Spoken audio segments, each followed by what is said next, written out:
Hey, lovely people, lovely people. How we doing? How we doing? How we doing?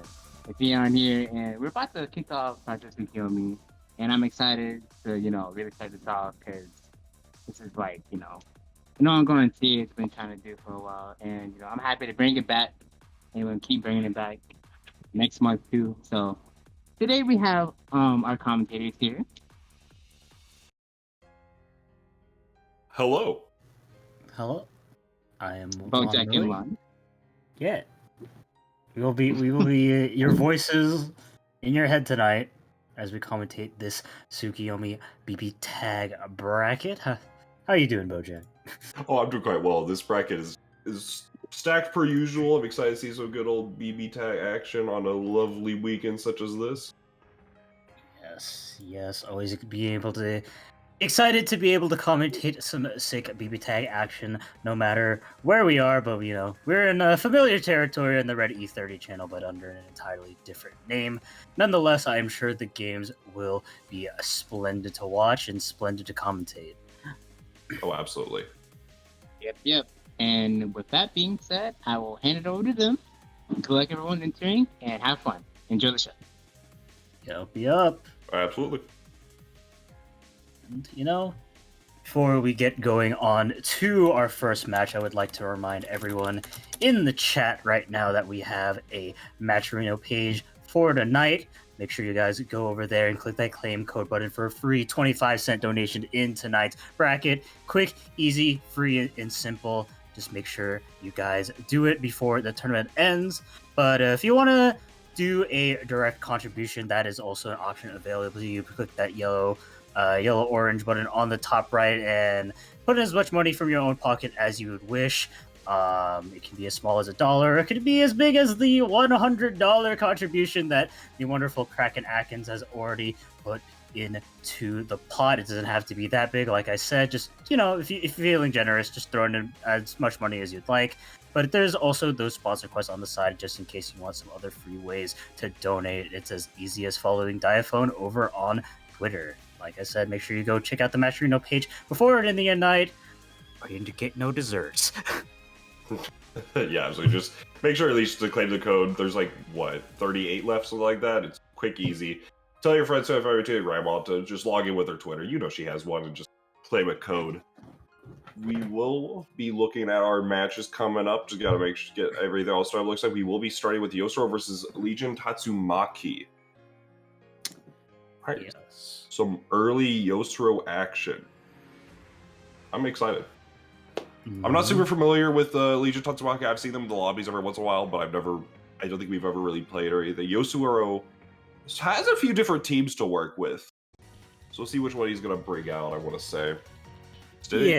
On the Yosuke Akatsuki right now, that is a composition, to say the least. What are your thoughts on that team? Oh, okay, swapping back to the original team. Never mind, yeah. Yeah, the Narukami Adachi, the tried and true Yosuru team. As long as I've known Yosuru, and even before he entered a lot of brackets, this was his main team, and it's definitely one of the stronger teams in the game for sure. But Yosuru has been playing it for quite a while now, so he knows the ins and outs of it, and as a result has become a very, very, very scary player to have to fight. Their opponent, like you said, Legion Tatsumaki, is not someone I am also familiar with, but Blake Yuzu, kind of funnily enough that this is a pretty good team. Yeah, it is a pretty good team. And like I said, funny enough, it's a first team of a bracket run by Eon, because Eon used to run this team back in the good old days of 1.5, if I remember. Yeah, this was definitely the old Eon team. Now we're going more the Yui Blake. Still plays the Yuzu from time to time, but it is a good team. There's a lot of strengths to it. The 6P is not what the War Crimes it used to be in 1.5, but it still has a lot of good just application, especially with Blake, and just the ability for this team to cross you up very consistently and just in areas you wouldn't expect, like in the corner with the Blake, with just Yuzu teleports. Yuzu plus the Blake 6P is definitely a powerhouse at least. There's lots of good to be had in the team. Will it combat A Zeodyne active Twitch, or B Zeodyne active Twitch, I should also say, because the Narukami Adachi is quite a potent team, this version, with just it really does very well against push block, just because both persona normals, like both the characters make a lot of persona normals which cannot be push blocked. The general lockdown from the team, the general neutral from the team, the damage is also quite good. Double single target super is pretty solid to have if you need to just annihilate one character. It's a pretty good team. Yeah. In my opinion, arguably, at least in the top 3 teams currently in the game, it's just like one of those super... I don't even want to say polarizing teams, but it definitely could feel like that, where it just takes 1 or 2 knockdowns. Get ready!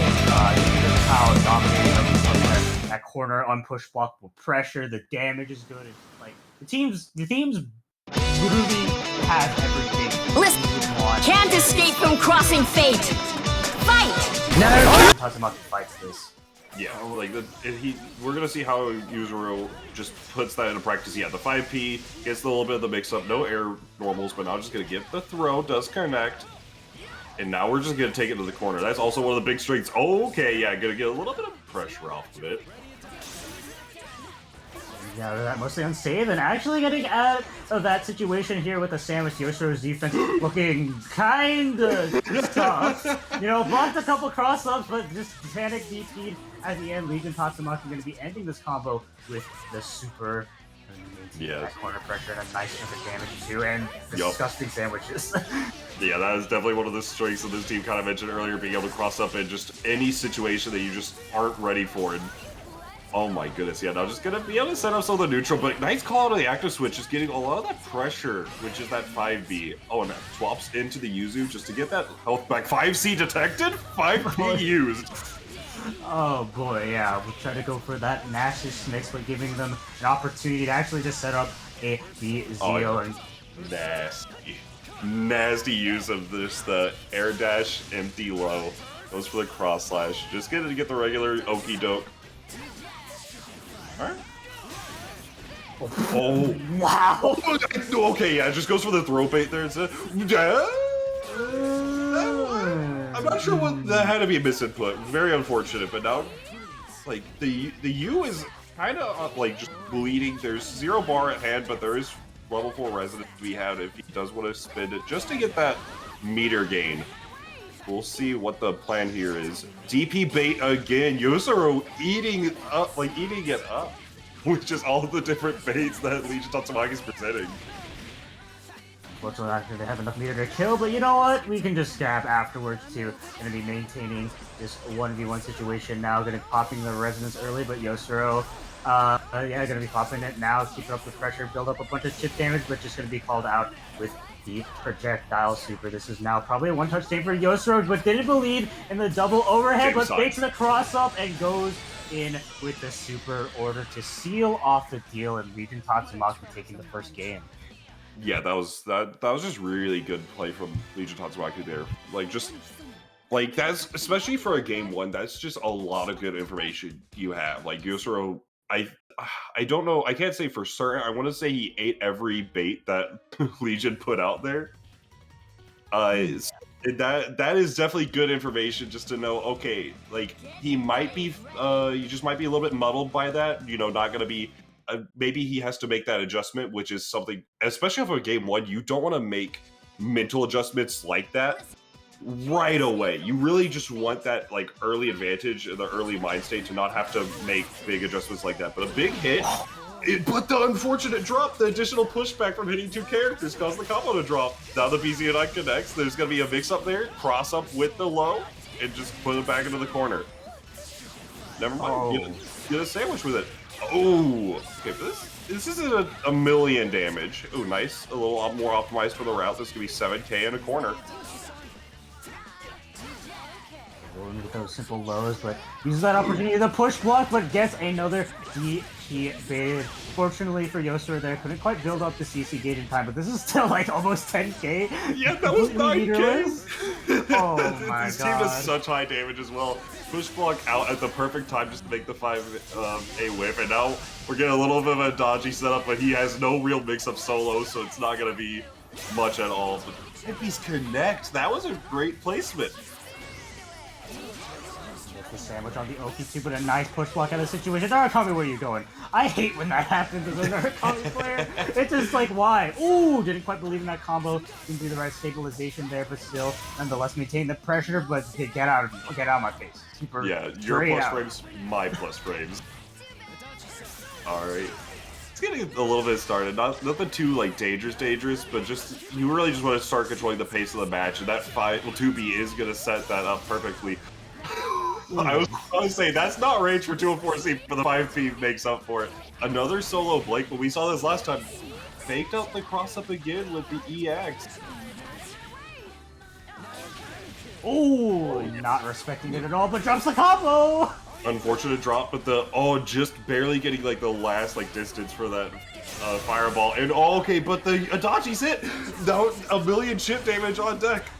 Goes for the EX again, but it was still in the envelope period. Alright, just gonna... Yep, DP baited, cross slash, evaporated. Good spot.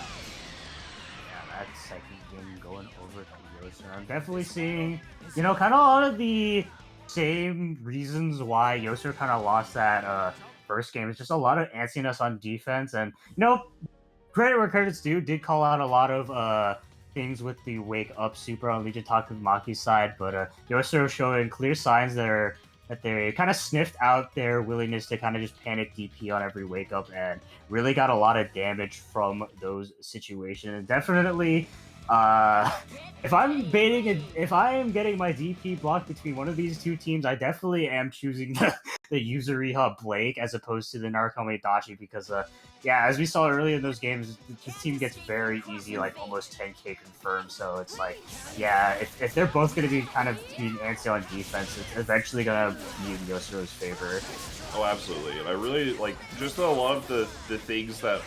Also noting just a lot of like Legion's habits where like typically if he's in like lethal range with a throw, he tends to go for those. So just even we saw there like the jump back JB really worked out for him. Nice hit! Oh my god! What? You picked up with the 2A of all the buttons? That's insane. It's just like I don't need the 5A 2B. Those are cringe buttons. I pick up my DP with a low. Give me the smallest hurt box you have, more EP. Alright, you're gonna get the corner combo. Not gonna be a ton of damage here, but it's all about the Oki. Yeah, it goes for the Heat Riser. Heat Riser is such a good Oki tool there just because of the fact that it is not push blockable. So you're just getting you're all, like, everything set up for your point. And now with 5 bars on deck, you can just go to cross slide. Oh no, actually, yeah, because the fact that they don't have the burst on deck, just gonna go a little bit more optimized, save 2 bars, and get just the solo Yuzu time around. In the Samus scenario, probably expecting that cross up there. Just gonna be playing that this combo. Yeah, just gonna be going for a very small one. But what matters is getting that safe jump. Not actually going for any mix, just going for the standard safe jump. But nonetheless, Legion Tatsumaki still has quite the hill to climb. Nice reaction on the cross-up with the DP. Alright, now we got the personas out, the plus frames, yeah, just realizing again, oh, but it's so hard to punish, even for EX Car. Alright. I respect that DP. Legion's just trying to find a way to get back into this game. Still has an opportunity, but, okay, yeah. Just very difficult to find that opening with the Pixel of Life and the recovery on that slash. That will do it for game 3. Yosuro up 2-1 now. Yep. Goodness, there's just, like, both are playing really well with the back and forth, and it's just, you can see where Yosuro is just doing a lot of things that are, like, hard callouts to what we saw from game 1 for Legion's habits, and just, like, I don't know how much psychic damage just getting hit by, like, neutral, like, jumping with your opponent and then Adachi just jumping and JBing, but I'm sure the damage is there. Yeah, definitely. Waited, but the burst Yuzu! Get a new burst! What are you doing, girl? Uniburst be like, today I will whiff. Uniburst vary from Yuzus to fucking hides. Yeah, it's so Where weird. he just drops an entire Timberland on you. If only my characters had Yosuke Brooks. Or not Yosuke. Brewing. Yeah. Both of them, really.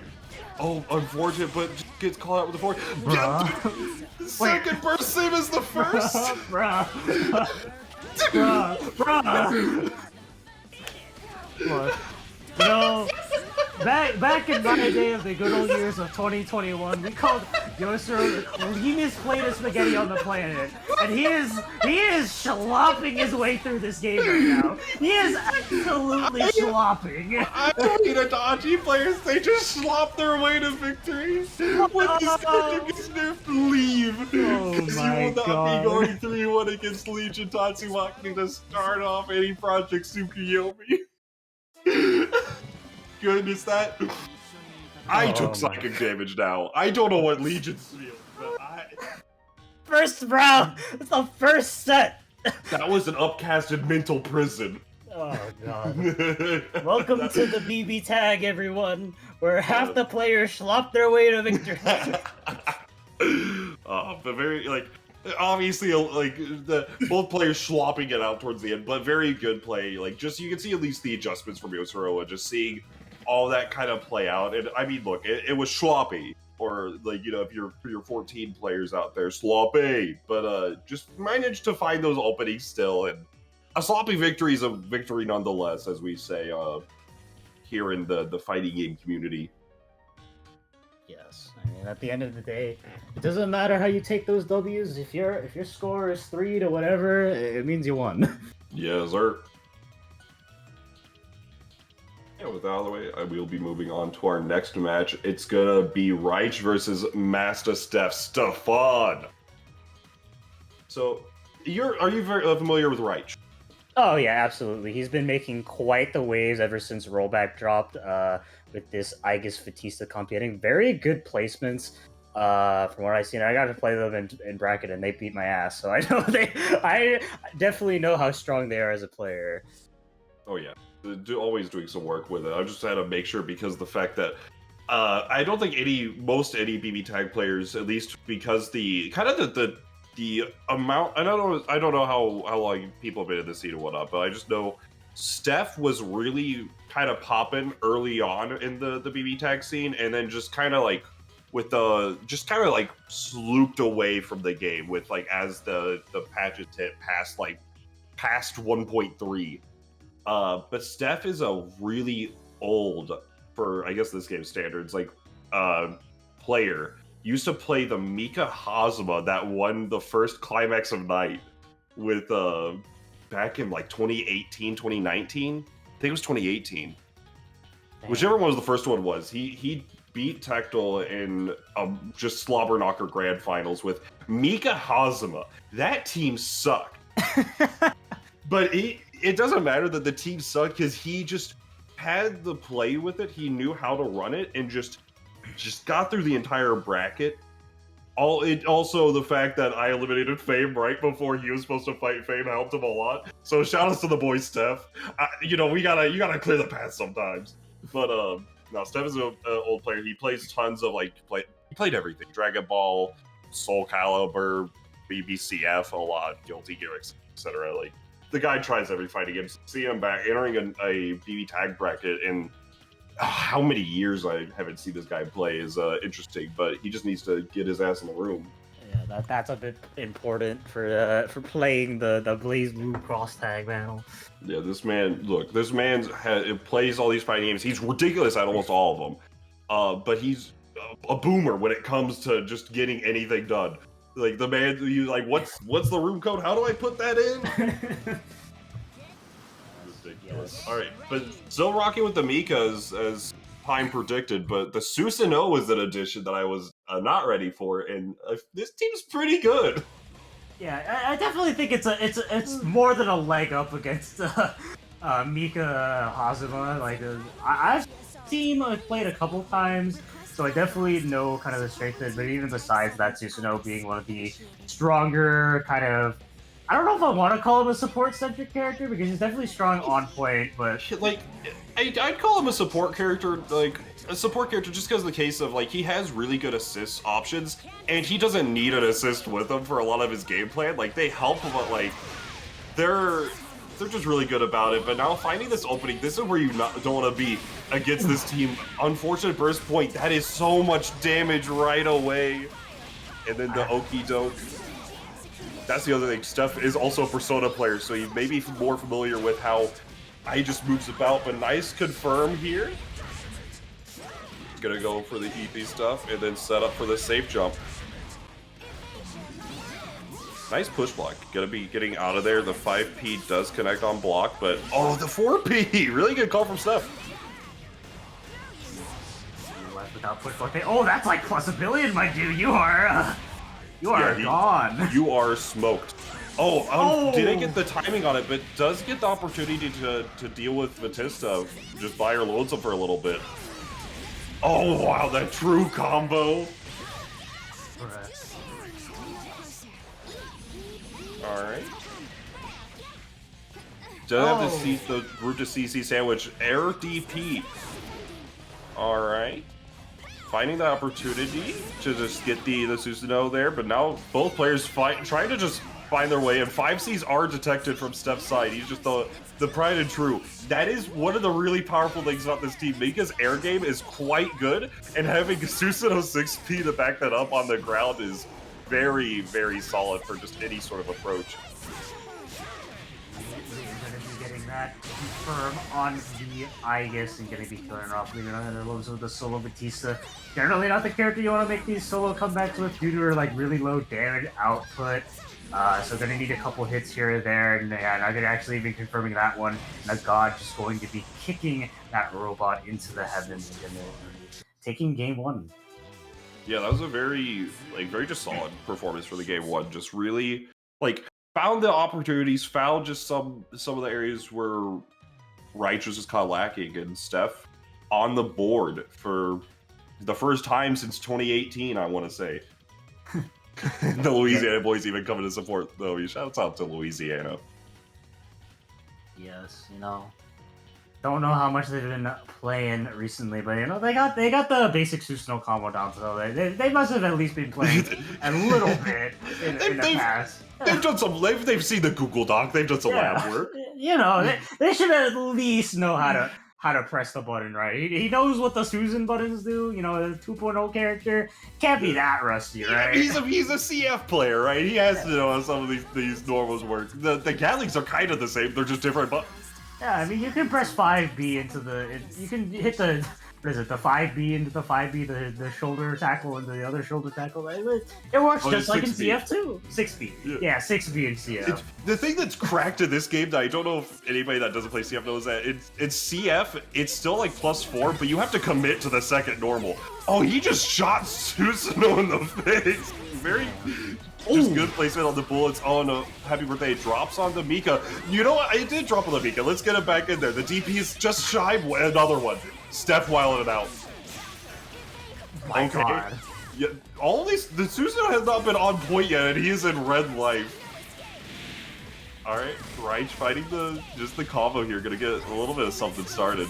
Double overhead, that's cheap. Oh, nice burst. Unfortunately, was not able to block it. Anti-air? Is this enough to kill here? Just enough. Very nice optimization for Reich. And now, finding the 5P to connect. Oh, it even bounced without the gym explosion. Oh my gosh, wow. She died! Yeah, wow, that killed. Yeah. I mean, I know Aegis has ridiculous damage for some reason. God, why don't bullets scale? Like, damn. Even I was surprised I was killed because, Mika, being an 18k health character, she can take a lot of hits, but Aegis, man. Yeah, I remember back at the start of the patch where everybody was like, dude, check out this Aegis damage. It was like counter hit 5B2 beast, like Ragna 6P, 5B2 PCC, Ragna 6P. And it was like, this does like 25k. And I'm like, why is this a thing now? But then like everybody they're like, this is ridiculous damage. Anyways, I'm not gonna play this character. Yeah, we have. Why work for damage when I can just play Yuumi, right? Truing.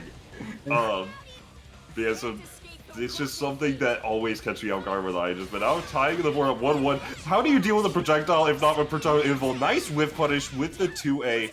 Unfortunate drop on the route. And just DP again. Steph just committing with the DP whenever things are looking a little sour. But now gets the burst. Trying to find an opening for the Batista. And that's definitely one to go for. Nice low active switch. The classic. Oh my god. Yeah, you have to burst there. Even if this is a lot of damage on the Mika, it's just you rather be working with 2 low life characters than just no. Oh, the empty glide low. Yep, brah, brah. And then just another one for the road. Yep. That now the solo Susanoo has to find some opening here, but the DP. How do you approach a girl that can flash kick and throw projectiles? No, just simply DP though. If they get close, it's just DP. Yeah. That is true. Following what you just said. Yeah, The sword, not flinching. The artillery does actually mess up the kill combo there, and not being able ready to DP that time, but Steph is having a hard time to find the opening. As I say, he finds the throw, but the unfortunately dropped combo. Like a Kai player there with just a full screen run up throw. Actually. Right, the bullets. This is such a difficult thing for Susanoo to approach with. So now, like, you just have to try to find some opening. Doesn't have any bars, so the moment you're in, you can get the you're not worried about push blocks, but ooh, a little too far, just like that. Right, gonna be taking another one, going up 2-1 right now. Yep, I mean, showcasing just the pure, unadulterated terrifyingness that is Aegis in the corner. So many really nasty mixes you gotta do, like empty jump low, you're gonna block that, hey, can you block the 3 overheads I'm about to throw you? It's like, it's hard for, like, no matter who you are, no matter how godlike your reactions are, it's going to be difficult to kind of get out of that situation. And yeah. I think the plan is just Thumb over to the 9. I think it's, just abuse that Scarlet Vein. I imagine it's very good against kind of like Righteous neutral game plan, which is either throw up bullets or use JC. Having that tracking full screen projectile invul normal is going to help out a lot in that regard, as well as having those teleport dashes to kind of invul through stuff too. So definitely like the swap. Yeah, this is definitely also this is a character that after like the Mika Hazama phase, like he kind of committed to a lot. This is also his CF main, so very familiar with how to navigate with the just teleports in general. Does find the hit there with the fire, and now, unfortunately, that is a very difficult thing to burst against Aegis. So now, finding just, oh my god, that's 10k. Oh, and the double overhead. God. That's a dead Susanoo. Yeah, give him the entire weapons arm, and now just like that, it's down to the solo 9. The Scholar Maid's got to do a lot of work from this point on. Solo 9, definitely one of the characters I would like to play solo, but I mean, from this point, it's going to be rough for everyone. Yeah, this is, like, it's definitely one of the better solo characters to have. Oh, nice unfortunate didn't get the confirm off of it. Very, just, like, Steph finds these random hits and just wasn't able to confirm off of a lot of them, but now Reich does have the advantage here. The mix-up here, the push block on the Aegis as well, very good stuff, but yeah, double low is gonna catch up. Unfortunately, it doesn't. Was it ready? Didn't believe that actually was gonna combo, and maybe try doing, like, a CF confirm. On game. Yeah, exactly. It happens whenever you cross wires like that. But the bouncing ball connects before the Morganite could get out. And just like that, Reich will be going up 3-1, sending Steph down to losers. But still, fantastic stuff, to say the least. Like, obviously some like misconfirms here and there with the 9, but like the Mika Susanoo definitely was putting in work and just definitely showing like there's only some rust on these old bones. Definitely nice to see a old-time veteran picking up the mantle once again to play. Fortunately that he couldn't get that W, but Reich, quite the opponent to say the least. So yeah, especially if you're like rusty over the game, or like you haven't played in a while, and then suddenly you're up against Reich, who's a very strong player in his own right, but also runs that team that's like, where do you burst against? Oh, right. you don't against like either of these characters. So it's very difficult. Also, yeah, his combos were whack. So, but it is what it is. Shout outs to Louisiana. Love y'all, no matter where you are in the country. Yeah, or in Canada too, since we got some Canadian players, I think. True. And I mean, look, right, at the end of the day, Reich may have won the game, but does he have the little nightlight trophy that they gave out that year? You make a very excellent point. But now it looks like we're gonna have Coney Reaper versus I need to check out this bracket. Look, I do not know who either of these two are, but true DBZ Master, definitely quite the eccentric name. I was.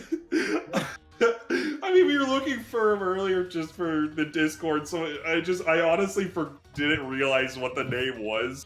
That's fire.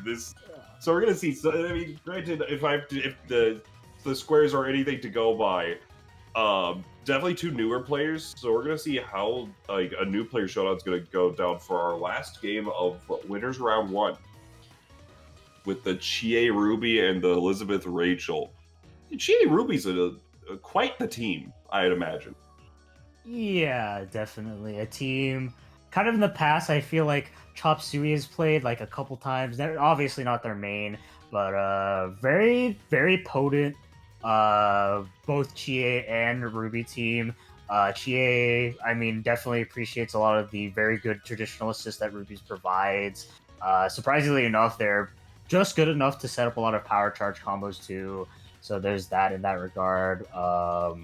Yeah, so the team's damage is very good. The team's neutral is incredibly good, which is, JC and, Ruby Buttons being Ruby Buttons, and combining their assists is just like relatively difficult to have to deal with. It's just a very strong, very good overall team with two incredibly good characters. Yeah, exactly. And with Coney Reaper on the other side, Rocky, the Rachel Elizabeth. Wait, was Elizabeth Point? Oh no. So like Elizabeth Rachel is one of those teams where, like, personally, I'm an Elizabeth hater. This character is a little whack in my opinion, but she does provide a ton of support value, which is gonna be like why you put her on a team in my opinion. And with Rachel there being one incredibly powerful, in the words of New York Guruzon, Rachel is cheap and cheap.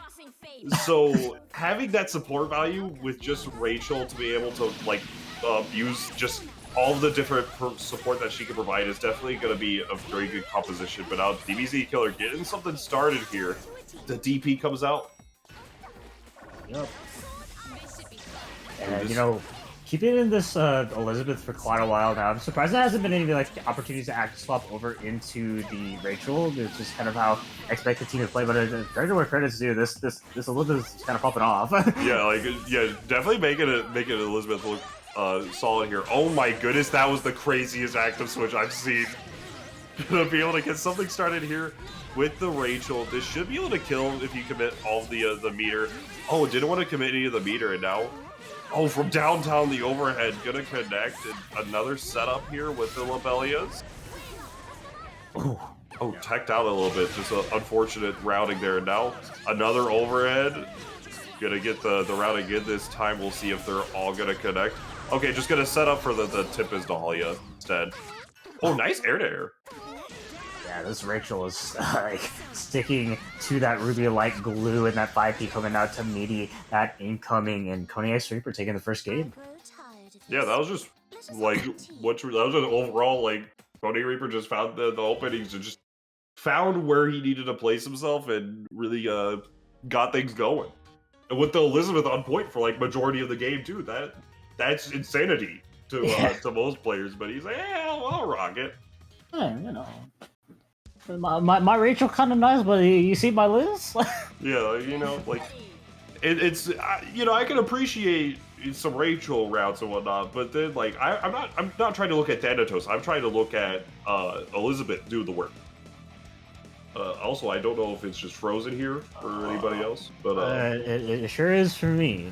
Okay, I just want to make sure I wasn't like DC or something like that. It wouldn't be a bracket I'm commentating without some type of technical issue like this. Look, you know what it is, the BB tag. Hey, there we go, hit the ready. It's a little, little goofy, but hey, sometimes it's just like that. Yeah, shout out to PC Tag. It sucks. If any problem happens in your bracket, it's always PC Tag's fault. Even if you're playing on PS4. The root issues stem from the fact that the game was made on on computers, I should say. All right, finds an opening now. We didn't really get to see DBZ Killer get anything started off of the opening last time, so we're gonna see if that's like just gonna be a trend here.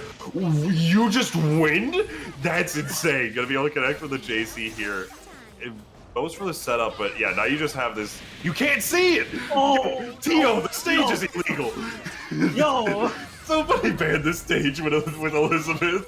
I can't believe it. That's crazy. All right.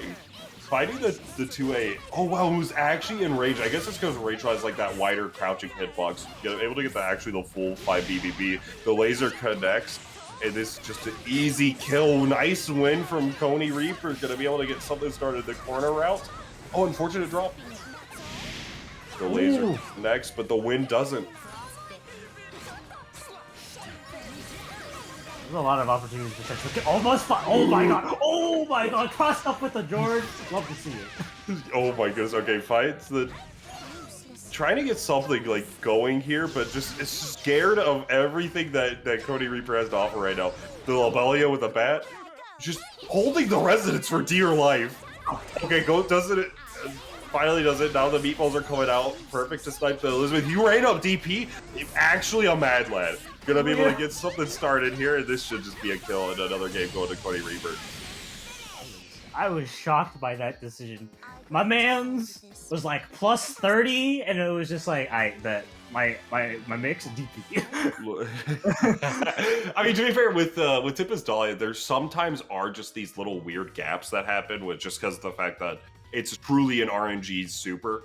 So a lot of the time there can be these like random gaps that like some players are just holding down and just mashing that DP button the moment they get into block stun. Just like, let me out of here. I don't want to block none of this. I'll take a hit even if it means that I'm DPing you.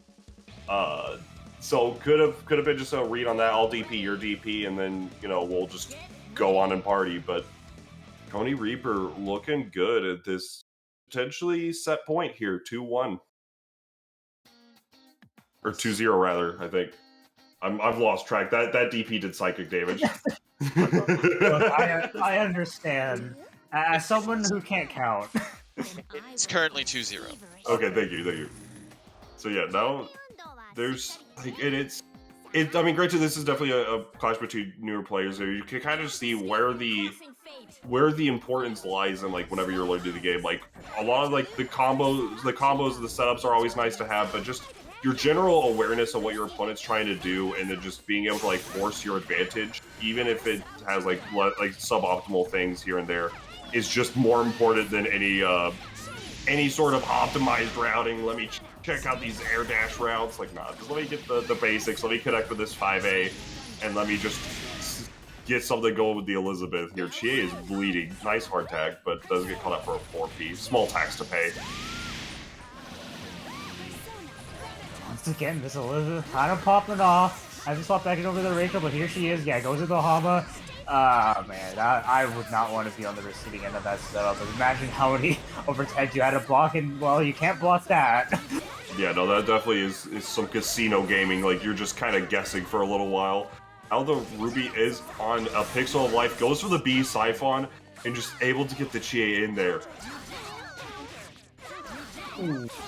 Again, very aggressive Rachel play has been catching a lot of these push blocks. But still not a kill quite yet, but very much a game in control of Coney X Reaper. We're going to be trying to do something here. Ooh. Oh, in the Lobelia just to throw out. Oh, the Thanatos gets DP'd, but it's not going to be there. Alright, gets the 5P, but unfortunately a little too far for the 5. DP, I DP, you DP, he, she, me, DP. Cody going to be taking it 3-0. For the last round of Winners Round 1. Yes, once again proving that Liz DP better on block than on trigger. Or not on block. Sorry, not on block. You know what? You know what? My point still stands. Plus on whiff. Yeah, plus on whiff. There we go. Great. So that's going to close out the round 1. There were a handful of DQs, but it looks like a lot of the winners round 2 has went through a few upsets here and there, a few like matches that we could kind of see going, and like even some of round 3. Dang, Garfield taking over NY Dante 3-2. True Care over Monkey with the 3-1. There's a few matches we haven't seen yet. Mystery Razor beat Yosuro 3-1. I'm not sure what their usual set count looks like, but it looks like we will be having Serene Smile and Nuclear Taco. I'm actually terrified now. It's actually Serene Smile and Wowza. Wowza. Okay. What's Nuclear Taco doing in the room? Okay, yeah, the bracket does not. Yeah, the bracket does reflect what you're saying, and not what Nuclear Taco is projecting into this universe. Hop out of the room, Hoey. Or like, I don't know. Where's the Wowza? There he is. I mean, if he's on auto pass, I'll stay. I guess. You know what? Yeah, he can chill in the mobile home too. We're all just riding. Yeah, you know, as long as he's not like interrupting their set by like, hey, it's my turn to play, right? He can stay. That is that's probably my favorite little what's their intro thing? What's that? Player That card? code? Yeah, the player card. Did you see what Wowza had? It's facts. Those Either Ethernet cables cables do beat like $10. I mean, I'm just saying. I don't know if Wi-Fi is legal. I'm pretty sure it's not for this tournament, but does make a good argument.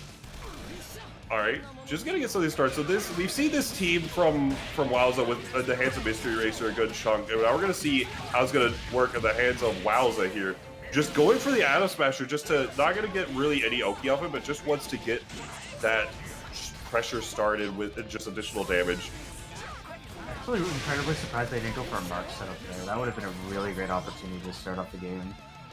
Potentially, yeah. Just was in the scenario, just opted not to for one reason or another. The BZO died just to clear out the Lobelias.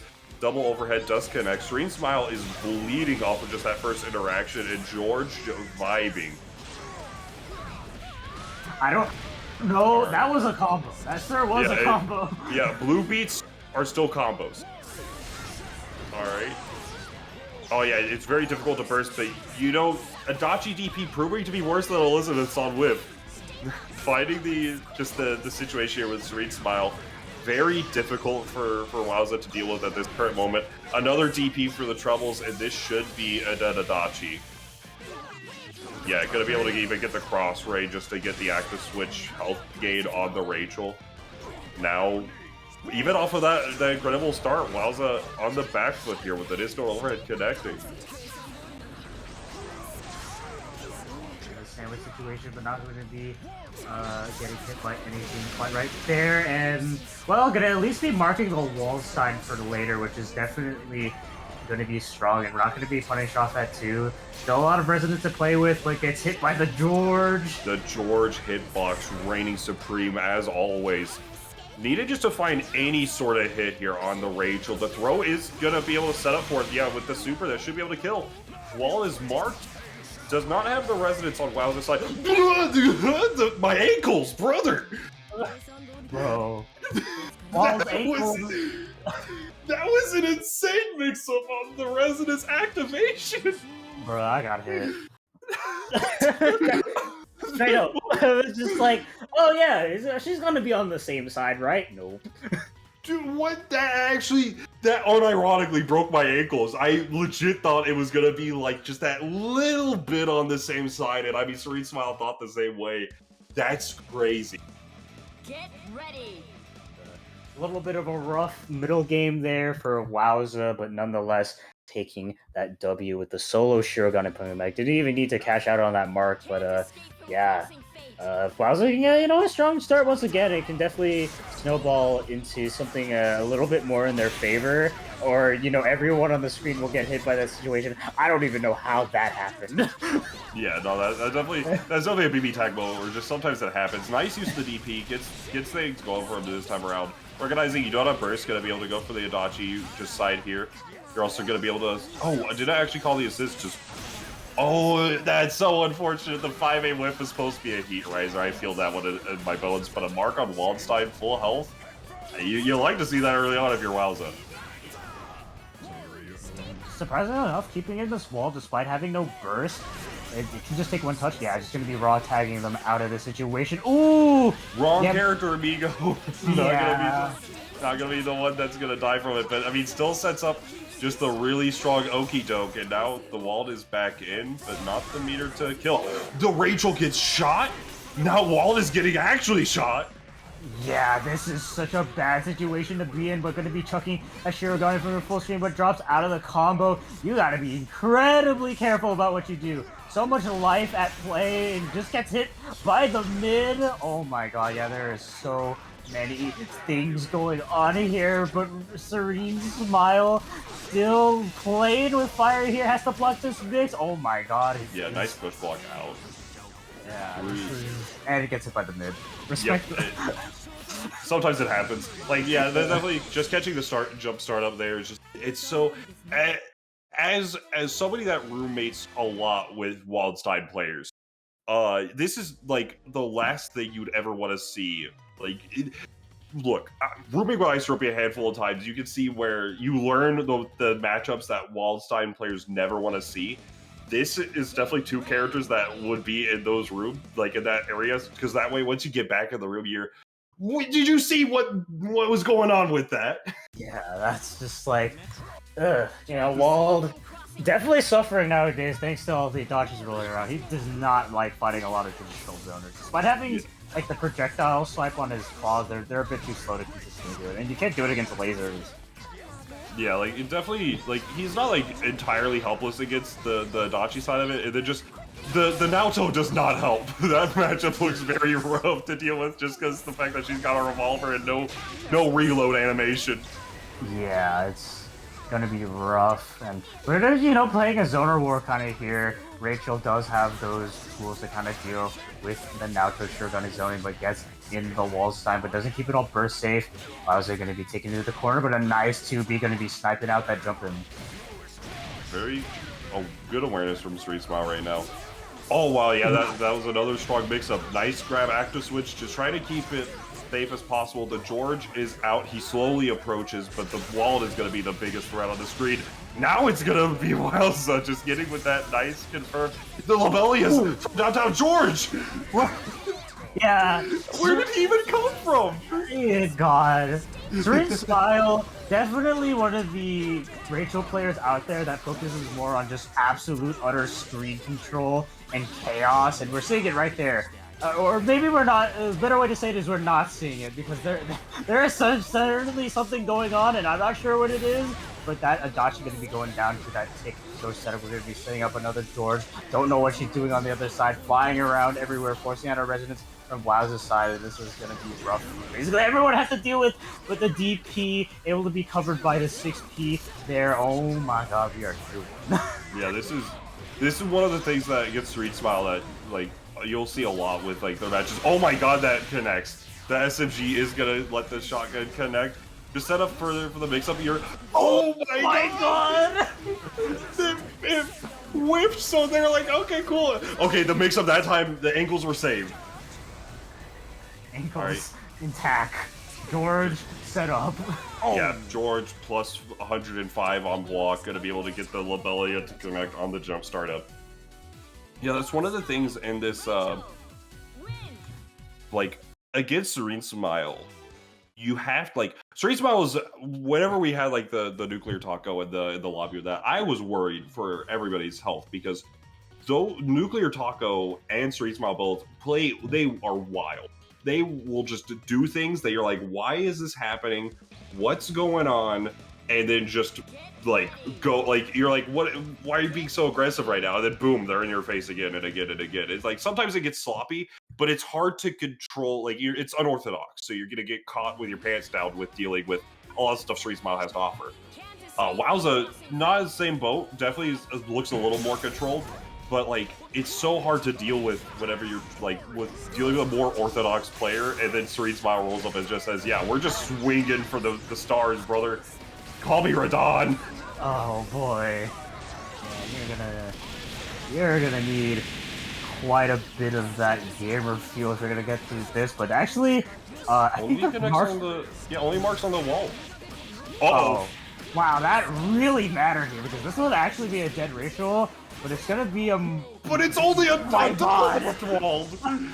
It happened twice. How many times? Rachel's not dead. This woman should be dead.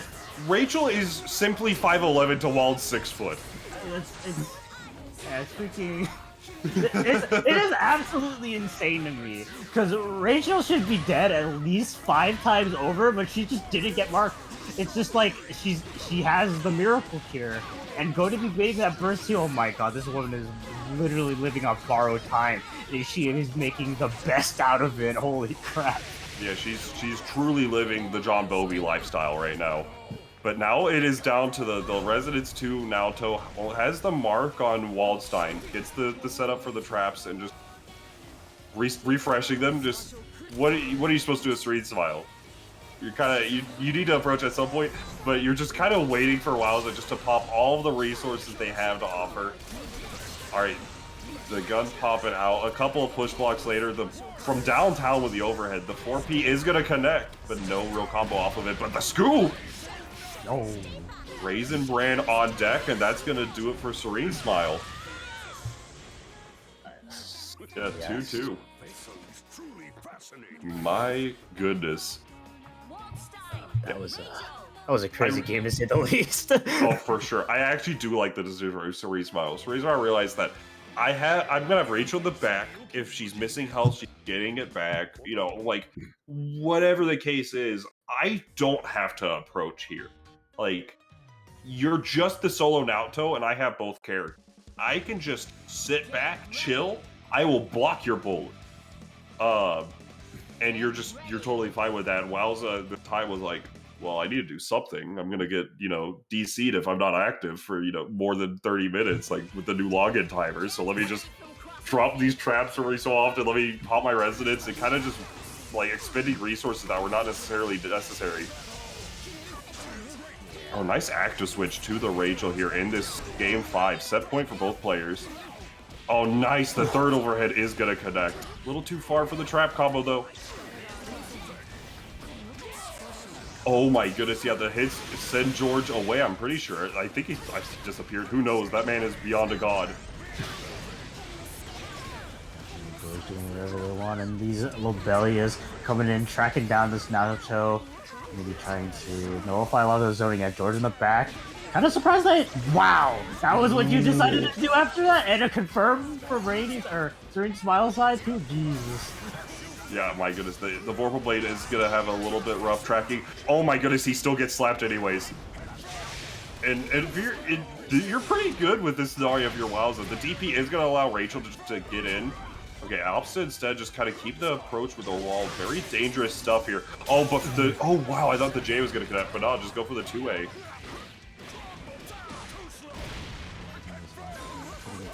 In the corner, and just go for that 2C sweep. Oh, nice double jump over it. Reversal jump cancel, read on the burst. Now gonna be able to get something started here. Double EX claw. This is gonna be a nice 9K. Alright, just 4P CC, 4P, and just into the swap. Very, just good stuff right now from Serene Smile. Connects with the instant overhead. And just like that, 3-2 going the way of Serene Smile. Yup, definitely quite the back and forth set between the two, but Serene Smile, at least relatively speaking, taking that last game quite convincingly despite getting that mark on the wall so soon. Yeah, those two fighting together was definitely quite something to watch. Gotta say, a couple missed opportunities here and there on I think Wowza's side to really convincingly seal out a game early, or at least maintain momentum. Not maintain momentum, but like gain a lot of momentum like early on, like a lot of missed kill setups and just dropping combos here and there, not really allowing Serene Smile to get kind of this chaos going, which is not what you want to do, because especially for kind of like a setup oriented team, or at least in terms of the neutral, like Adachi Shirogane, it's if you kind of let that ritual play, it's going to be a lot rougher time for you to get your own game plan going. And we saw a lot of the games where Serene Smile was able to take it back is just too many of those missed opportunities, allowing him to just take advantage of them. Yeah, there's also like, you're definitely going to bed tonight. You're definitely gonna be like, man, I really double marked while Rachel did not get hit by either of those shotguns, and just there's might be a tier or two, but you'll move on in the losers bracket. But now we're staying in the winners bracket here on stream. We're gonna have Flower Man and Nuclear Taco. So, Nuclear Taco, we mentioned briefly, is going to be the Aragna Yosuke player. It's just party. Like, the best way I could describe Nuclear Taco is just like Andrew WK. Like, he wants to party. He's going to be on Destroy, Build, Destroy, and then a Nearly Ruined Cartoon Network. And sometimes it just works out really well, and then other times you're just crashing, and you look like some of his album covers, right? But then, but it's all about the party with them. And if you're not partying, then what are you really doing, right? And I respect that wholeheartedly. But on the other side, we have Flower Man from Chicago, gonna be rocking the Hilda with the Chie this time around. I know they've been saying that he's like, I don't like the 9 Hilda is kind of messing with my play patterns a little bit. Like, I don't like how it's kind of affecting my play. So I'm going to rock with the Chie, because this team, dirty as hell. If any of y'all saw the Japan versus NA 10v10, Goda proved that this team is bonkers. I mean, it's a very strong player with a very strong team. So we're gonna see Fireman, also a very strong player. We're gonna see if the team is coming together for him and how he feels about it in this Project Tsukiyomi bracket. Yes, fighting someone like you said that's very very much a partier, likes to go for a lot of sporadic, very kind of risky kind of decisions on the defense. Having the Chie in the back should at least be quite the deterrent, especially a team like this that can easily get power charge setups with just how the active swap stuff. So we'll see if Nuclear Taco kind of adapts to that. I agree with that analysis. I play Yumi Adachi against this man, and he does not care. He will Yosuke DP, die, and then go, I'll do it again. You know what? He commits. He's like I said, destroy, build, destroy. DP right there, mans is out there partying. So, all right. So we're gonna see how this is gonna work out. V/, just making space. I really like the option from Flowerman. Just recognizing you don't have to commit a lot against this sort of play. You honestly, full screen is just a good screen to be on against both these characters, and also just this sort of play style. All right. Oh, okay. That is such a good active option with the 5A. Gonna be able to connect. All right. Gets the mix-up started. Tried to bait out a burst, but no dice. Oh, yeah. That was a throw tip. That actually was a throw tip. That's insane. I think I'm a tiny bit decent. I'm like 2 seconds behind. Oh God. This super. Yeah. You did it. The only thing you missed was a power charge into the God Hand's gonna boosh, gonna be able to, that's the destroy part. We'll see if Nuclear Taco can rebuild from that. I'm gonna make this reference all the time. it's very apt, just sometimes you gotta destroy some stuff to make stuff happen. Yeah, no, for sure. And so we're gonna see how this is gonna go. And I will always mention, because because it is what it is. Back, I don't know if Fullman's still doing it, but Fullman had a coaching program a while ago, and Flowerman was what I offered to be a coach, and he was like, "Okay, you have Flowerman or Marvin Pie at the time." I'm like, "Why?" Marvin's already pretty good, and so we did some coaching sessions and whatnot. And now, ever since the coaching sessions, I'm just saying, one Arc Revo, won a few things, hit me up. Anyways. Yeah. I will claim all of these victories. Yeah, second place at Frosty Faustings and CEO. That's my student right there. Yeah, Nice I push raised my block. boy. Exactly. Now gonna be able to get something to start here. Caught jumping out with that 5B. Just gonna get some sort of OK started. Nice throw active switch. Good tech from Nuclear Taco. Alright. Yeah, it's so good. It's the fact that the 6P creates the sandwich, and the fact that the 5P is a good active switch option. The Carnage Scissors, fully rock, power charge, counter hit. This is a dead character. Barely not. Actually got a little bit outside the area. Caught jumping out. And a DP. Oh my! I hate that assist so much. Oh my god! It's just like, oh yeah, sick! I hit somebody! The Hilda 4P in the back being like, no! Get out of here! It was the counter hit 4A, and you just see the kunai sweep, and then you just see like Yosuke just troll despair and just get hit. Every time I see that 4P come out, I hit confirm. I'm like, I'm mashing my next Gatling. It's like, I need it to come out now. Oh god, the opponent's connections will lost. You know what? Game hated that 4P too. Oh yeah. So, my goodness, Nuclear Taco. The destruction also came with the lobby forum. But like this is one thing that Flowerman's very good at.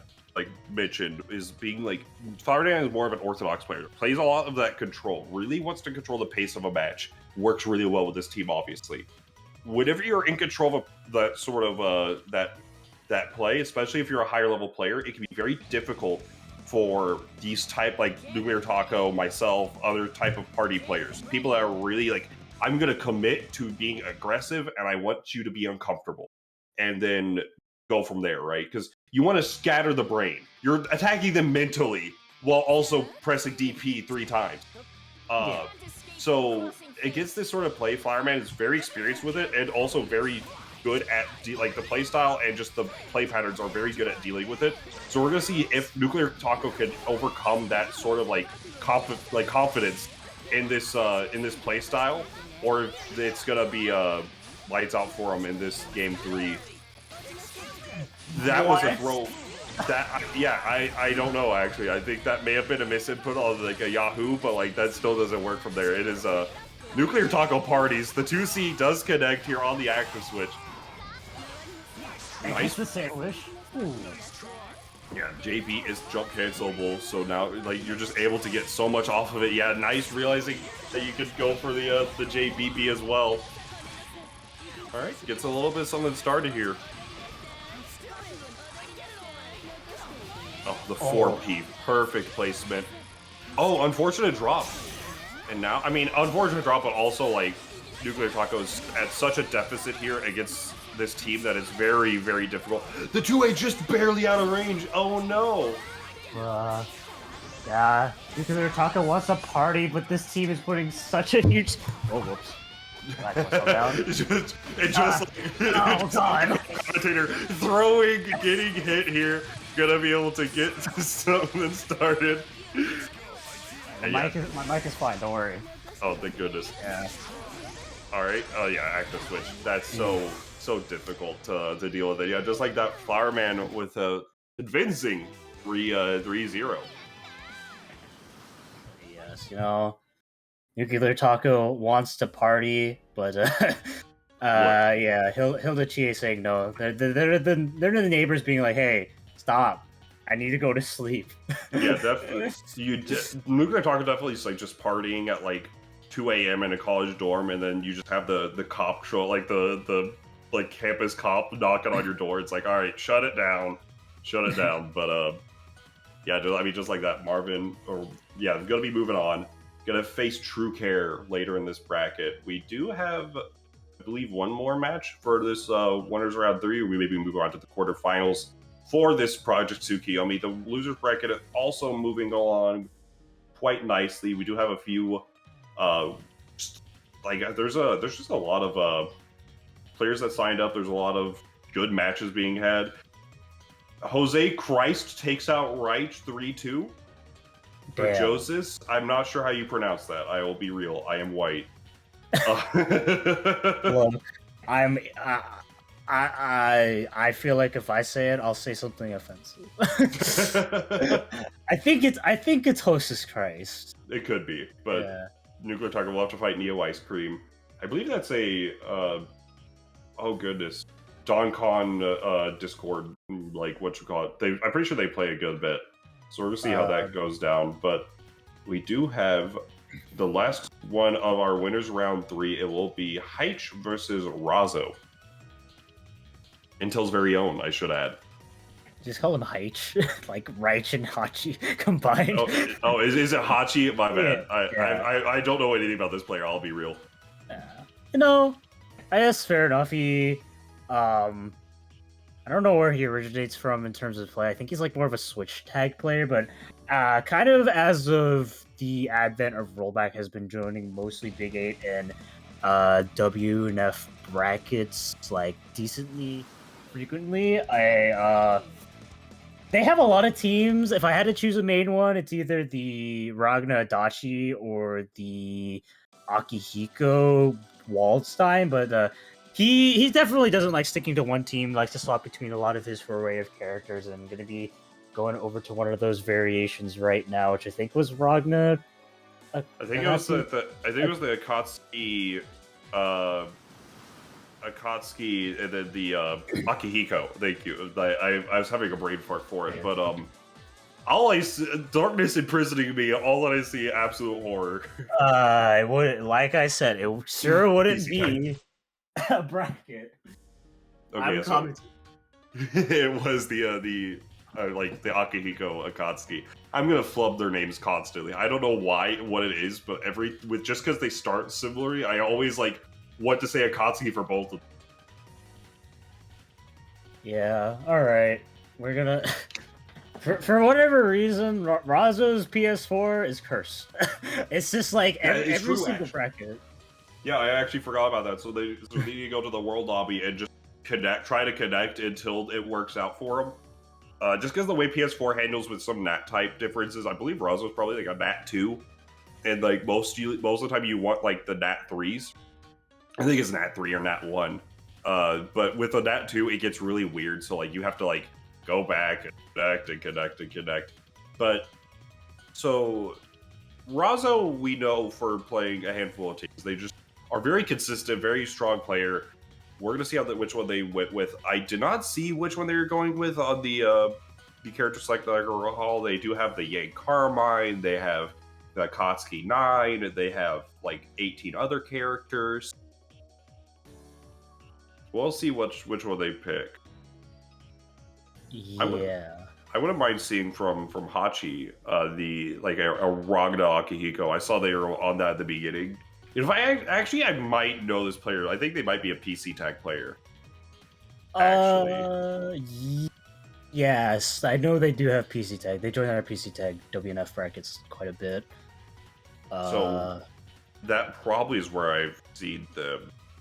The more I see the name, it's dinging. Like I feel like I know this player, but we'll see.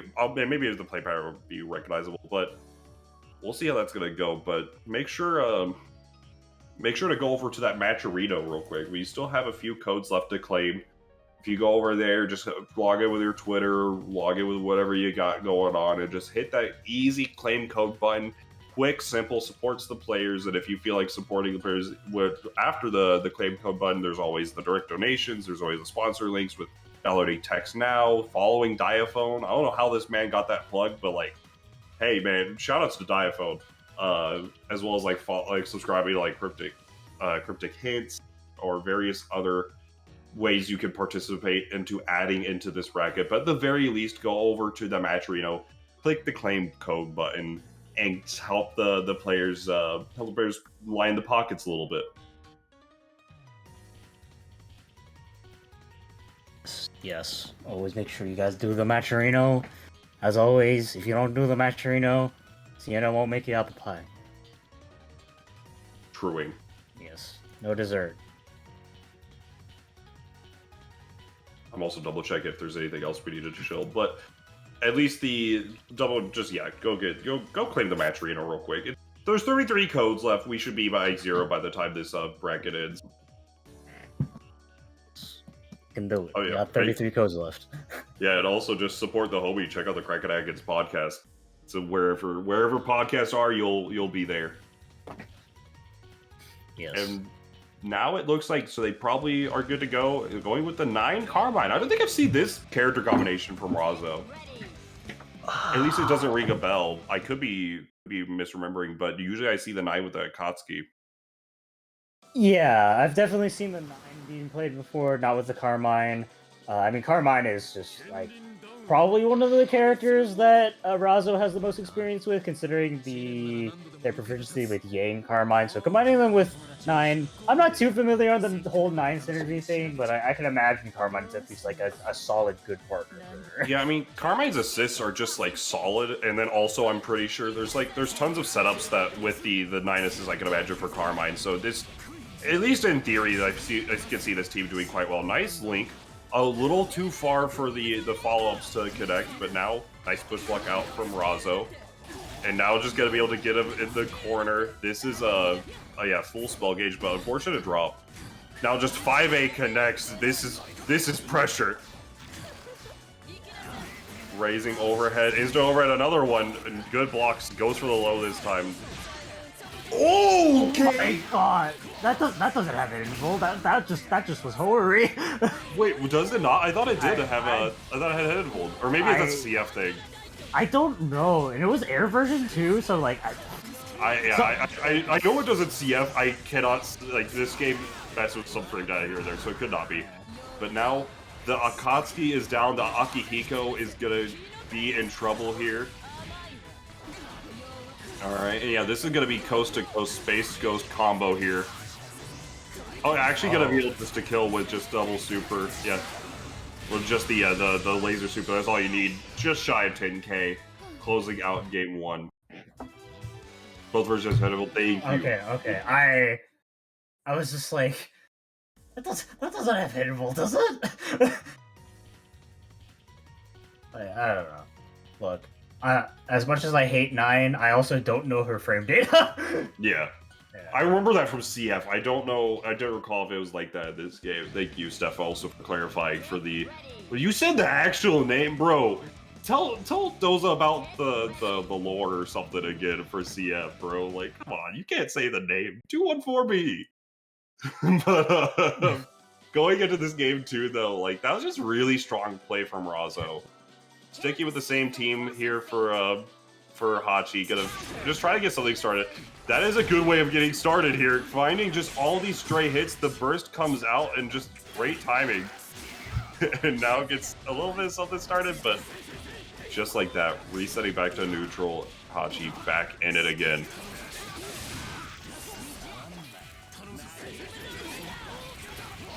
Bunch of scrambles going on here, but the JA will be connecting on Razo's side. Actually, I didn't go for the life set. I was going to be going for this force sandwich here to immediately go through a cross up. Yeah, I wasn't sure if the combo timer would allow for the life setup, but I think Razo had the same question and now is gonna be down to the Carmine. Nice use of the parry for the incoming. And now with the throw, this should be death with the double super. Yeah, absolutely. Crashing out. Yeah, it's going to be taking a swift victory after losing that first game there. Very, very scrambly game for sure. And Akihiko and Akatsuki definitely are two characters that I don't know if necessarily they thrive in scrambles, but if they come up on top, you're going to be hurting. Yeah, I'd say they do thrive. Like they do benefit a lot from that scramble situation, just because they just have a lot of good normals, and they cover a good like range, and they both have solid damage. So even especially just finding like those openings, especially like at the start right of that game, like Akihiko found like 3 straight hits that all together did like half 9's health or something like that. Like it was just enough to be like, okay, wait, this is a problem. I need a burst. So just forcing that early stuff out. Okay, the mirror going to the other side. Now, try to find something. The Carmine does get sniped. The blocks there, and it. Oh, unfortunate drop.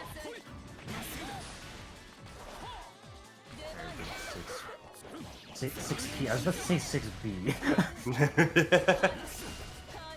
You know. Right. Good blocks. A Tatsu comes out. Oh yeah, no fall from the DP. Good call there. Aerial DP to contest the air-to-air. The 9 is looking a little rough, and now sets up for a sandwich. No, just getting to that space. Unfortunate burst timing for Razo. Great awareness from Hachi. Gonna be able to get that fat 9K. I'll make it 11. Yo, make it 14? Nah. No, didn't think that was gonna kill. Oh, that was ridiculous. Alright, now the Carmine is quite low. The JC does come out, but now CC of his own. Just like that, the jab connects, but no full confirm. Worried about it? Yeah, just goes for the DP. The mirror does get punched, and now Razo is at that health deficit, but especially with 9 on point, like one unfortunate circumstance for Hachi, and this is a dead character. First bait, but no dice. Alright. Carmine only has 1 health, so yeah, just commit. 1 health is perfectly fine for Carmine. Oh, counter hit on the DP. Corner here. And we can't set up the unblockable against this character, A, because resonance, and B, because parry. But, gonna be draining some life, yeah. Yeah, just easy life gain. Able just to get at least the setup going. Double overhead in the midst of the Scarlet Vein, and then super to close it out. Very good start from Hachi that round, but Razo pulling ahead. My goodness, yeah, that's such a hard thing to block, especially like because normally you're like, oh, point blank Scarlet Vein, really? But then like, oh wait, that is a giant like animation, and it takes priority. That is layer 1 on this canvas, so that you're seeing that all the time. Definitely, it's just like, and it's kind of the thing about any slow assist that's like kind of in your face. You hear the assist call, and you're like, I gotta hold it, and then it's like, oh, it didn't come out, and then if you try to punish it, you either A, you're blocking already, or B, you get hit. Oh yeah, exactly. Yeah. It's also like one of those assists that like, do you do like the Scarlet Vein at the moment you block, you see the CC and go, oh, I'm in danger. Yeah, definitely. Wow, that was a very optimistic throw, but does work out. Gets the setup going. Just stagger 2 A's. This character has 1 low. Alright, 5B comes out. With 1 low. Oh, blocked the mix up there. Very good stuff, but now doesn't have the oh yeah, just go for the unblockable. Did it opt for the unblockable setup with it, just instead going for the hard unblockable. And now you're gonna have to set up for another hard unblockable here because of the fact that, like mentioned, oh, actually this time goes for the actual unblockable. This actually should kill with the double super 2 single target. Yeah, this is a dead Akatsuki, and just like that, a mix-up and a unblockable later, down just to the Akihiko Resonance 2, the 2P does connect, again.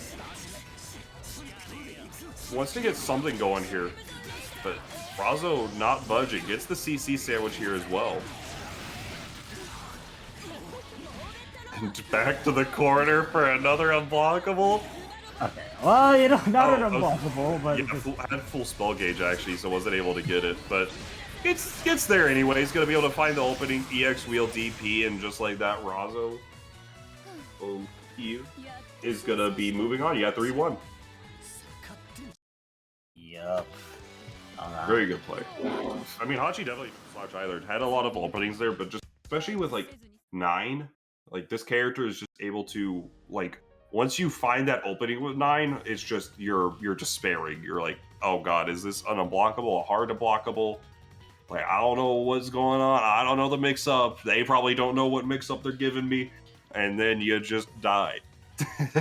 Yeah, that's definitely how it is against the good old 9 and the Phantom. Incredibly snowbally character just with their solo unblockable setups that she can add layers to her unblockable setups, and that terrifies me. Yes.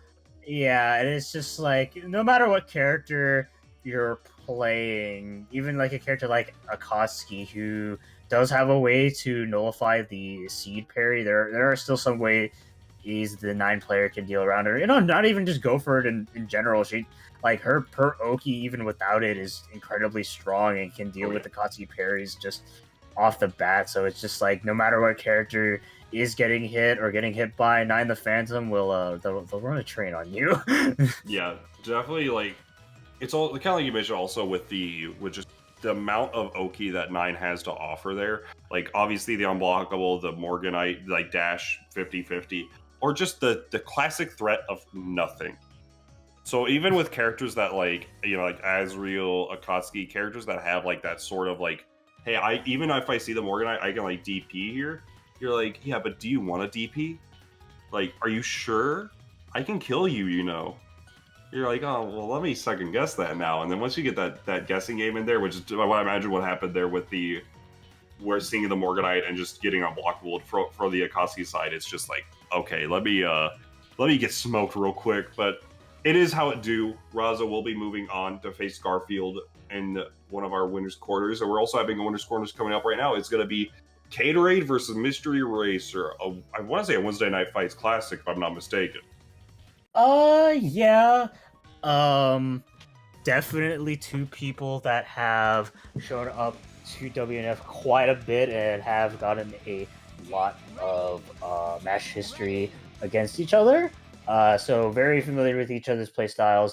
Generally, I want to say go back and forth. If not, maybe just a little bit Caterade favor, but they are playing 2 teams that are definitely not their main, but have seen them play before. The Hyde Kurogane versus the Susan Shirogane. Yeah. I'm interested to see also Racer once again picking the best color for Susanoo. Gonna be able to get this super confirm here, and that is off of an unblockable 7K. You love to see it. Susanoo damage. It'd be kind of funny. Oh my god, what? Okay, yeah, this is actually big. Doesn't have the meter to make it like really hurt, but it's still a good start for Mystery Racer. Caterade getting the hide confirm here. 4P whip, but it's all about the setup. EX, signs of Raiden. Oh my god, active swap Sheriff you don't think is definitely a new one. Alright. Just a few bullets going in there, and the JB does connect. Oh, yeah, tried to push block out this Susanoo, but no dice. Almost has the meter for a, has the meter now, but tried to bait the burst. That cost him a Shirogane. Yeah, perhaps. Oh my god, it can continue! Stop the presses! Oh my god. I thought Susan was dead. Wait, that actually was insane! Oh my god. Like, the fact that gets the counter hit. Okay, Racer's dead. So you don't think. So like the thing that's crazy there is the fact that like normally with where the body is, like the body is going to determine which way the character's facing. So normally in those circumstances, once you're getting too far away from the body, your character's got to turn around and it's going to prevent a lot of happy birthday combos for you. Caterade knew this and said, I could just air Divine Masher down to the ground, bringing Susanoo with me, and I could get a combo off of him. Bruh. Bruh, indeed. And like, Caterade, we always know him for his like really optimized Shirogane combos. Even in delay-based netcode, this man like dropped like maybe 1 out of like 10 combos. So he knows his stuff, and the fact that he just knew off that situation, air Divine Masher into like, oh yeah, pick up off it too. It's showing. It's showing that he knows his combos. Yeah, that's just showing like commitment to the character, just the awareness, like the situational awareness coming into play. Okay, yeah, that's pretty good. You gotta be able to just get the Rekka there as the active switch. Another mix-up, another day in the office. Get some pressure started for Racer, plus 408. Gonna be able to get some, once again, kind of goes for the empty cancel there. The bullets do protect the tech situation, but not enough to actually contest with the burst. Scared if you don't think Ender just to maintain that corner position. Nice. Playing around that, unfortunately couldn't quite confirm off it, but once again playing those Wootsies and able to whip punish. Just like that. Oh, okay, the anti-air. Finding that 4P. Gonna get a quick knockdown with the Shurigane. What's the mix-up look like? Nice DP. The high chair if you don't think after swap once again. Yeah, from downtown with the shot, and now, oh, that's cheap. Eric! Well, it would have been cheap. It would have been cheap if he didn't pull himself. Oh my god, Eric! Himself, bro. Eric! At least wait for. Oh my god, he's. You know, after this, he's gonna say he got hoed. Bro! Like, he didn't just do this to himself. Eric, if you say you got hoed, you hoed yourself, my brother. my brother in Christ, you hoed yourself. Alright, you're gonna be able to get the mark now. And then here we go. Has the 3 bars, is gonna be able just to get the setup if he so chooses. Could be saving. Yeah, has the 5 bars now. No reason not to at this point. But just opting to save it. EX been sinister.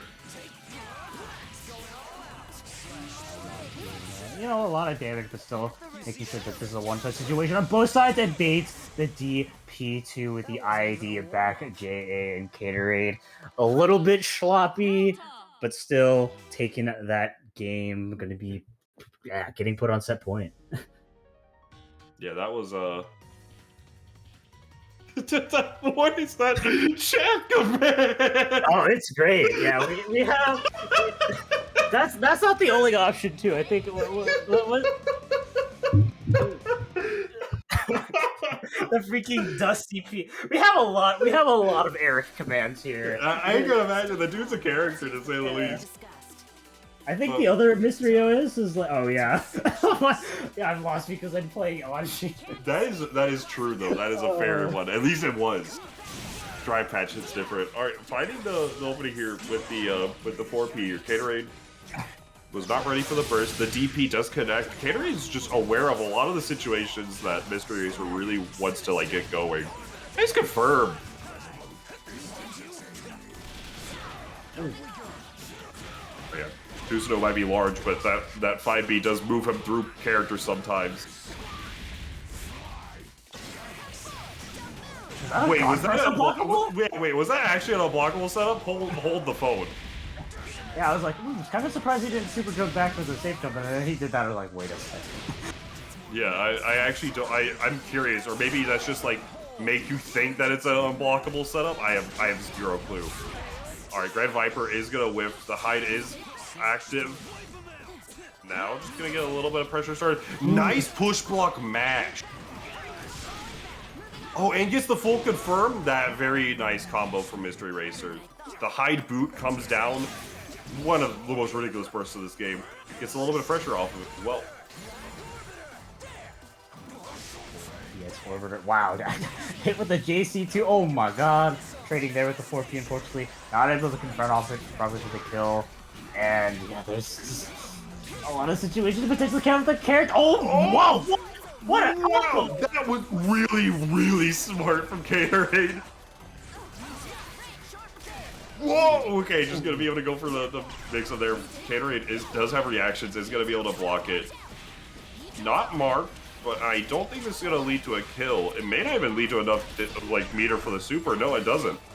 But next hit will kill on this side of for Mystery Racer here. Caterade has to be very careful on how he approaches.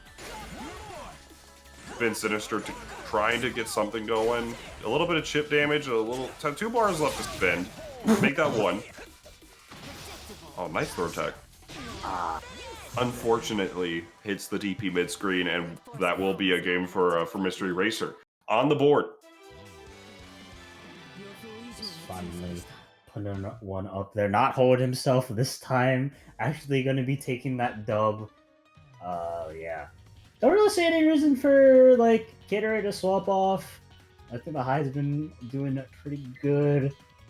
Yeah, just going to be going straight back into it. Like, Caterade. Yeah, the hide's been doing totally fine. Like, this, he's making the comp work. I also feel like both players are committed at this point to just saying, like, you know what, like, if Mystery Racer's sticking with the Susanoo, like the Susanoo Shirogane, I'm going to stick with my sub team. Just that good faith that you hate to see in a tournament. You're playing to win. There's money on the line. Make sure to go to the Matcherino.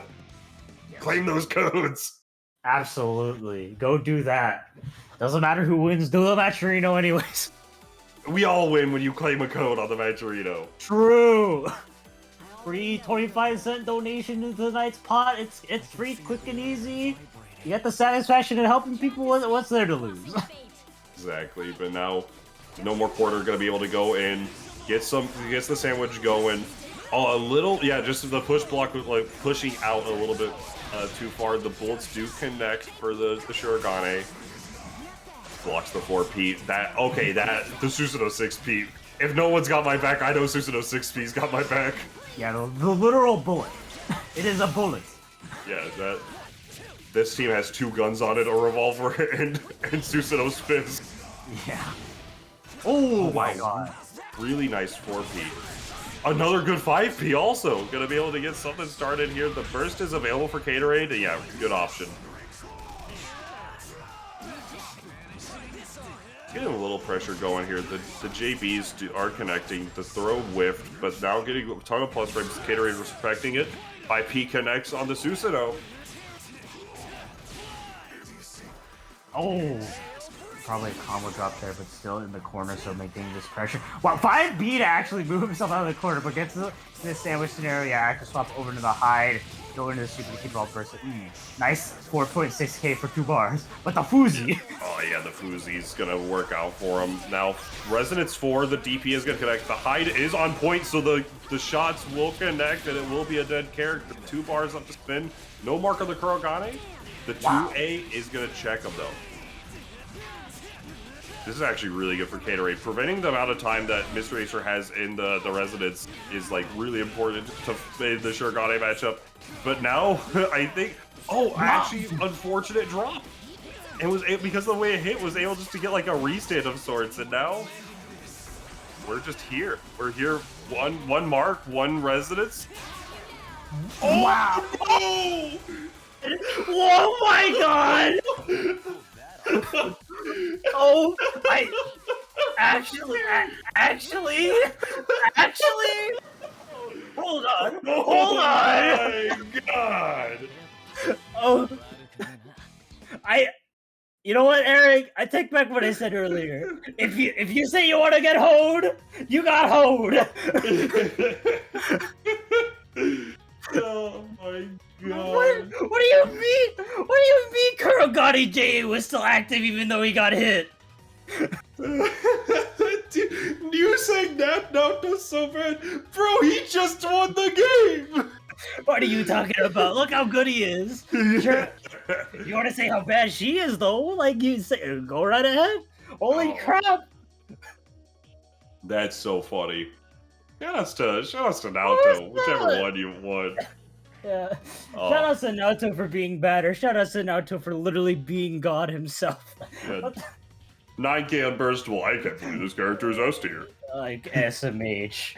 SMH my head. What are you saying on this tier? This character's high tier? That was oh my god, that was actual horror. Peak fiction. Peak fiction, yeah, peak fiction. This is what we all signed up for, right? Yeah. Right. He was literally like 2 frames away from just the JA getting hit by the traps and then killing him for dealing optimal damage, 99,999, but he was just a little early on the shot and then extended the hitbox, extended the head shake, and Kurogane met him with a nice easy. Yeah. It's just like, just chill out. I'm gonna hit you. With that, Mr. Acer will be moving down. We'll be having to play the winner of Hachi and Dante Thomas to qualify for this top 8. The winner side of the top 8 is secured. We have Caterade and Chop Suey. We haven't seen Chop Suey yet on stream, but always a fantastic player to show up and fantastic results per usual. And just showing up this time around. I know he's been getting a little burnt out with the amount of tournaments that have been going on recently and also entering all of them. But glad to see the kind of finding that footing in this bracket right now. And then on the other side, we have Flowerman and Razo, a classic BB tag match, to say the least. Still have some sharks still swimming in the water in this loser's side. To qualify for the top 8, we do have True Care and Jose Christ, and then Garfield and Yosuro as well.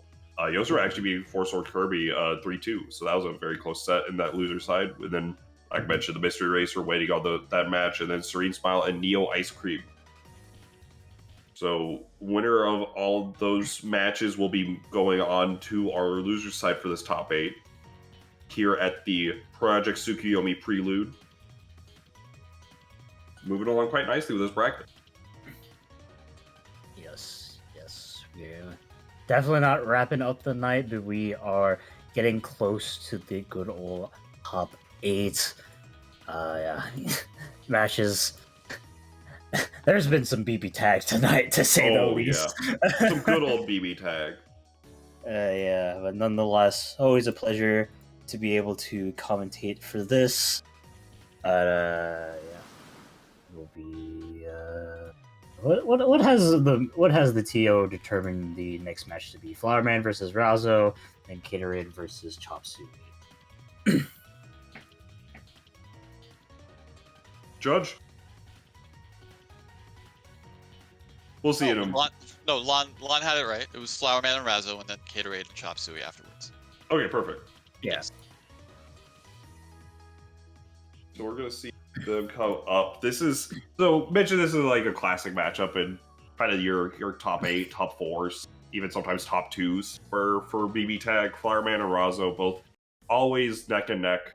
I'm curious. I know off rip what the usual result is for this matchup. I feel like Razo has a kind of a good, with the way Flowerman plays and the way Razo plays. I feel like Razo has a good advantage, because while Flowerman likes to control the screen a lot and really just control, it's just very much about controlling that space. Razo is just royalty when it comes to just aggressively approaching, which is something that we saw with Nuclear Taco, right, where Nuclear Taco was party, and then got smoked for it. Whereas Razo is this perfect, I hate using the word, but it's this perfect amount of unga. It's not me gorilla, me go face. It's not it's not face hunter, right? It's you're progressive with it. You're really methodically approaching, getting into these ranges that are very difficult for these control type players to deal with at times, and then just finding that one opening, capitalizing off of it perfectly, and then just snowballing from there. Razo's excellent at that in BB tag and Strive. I want to say I'm more on combat, but I don't watch MK, so I don't know. But at least from watching them play and grow with BB tag and Strive, fantastic at just that aggressive approach and the capitalization play style.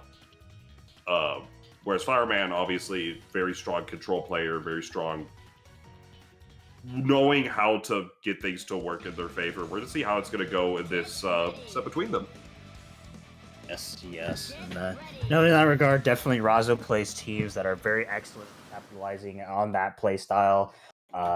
Really likes either unblockable stuff with the Yang Carmine shenanigans, really taking advantage of that one hit and snowballing from there, or the Hakumen Merkaba, where it's just you get really one good hit and you're taking so much damage, or taking so much loopable set play. It's very much his teams are very emblematic of just that play style.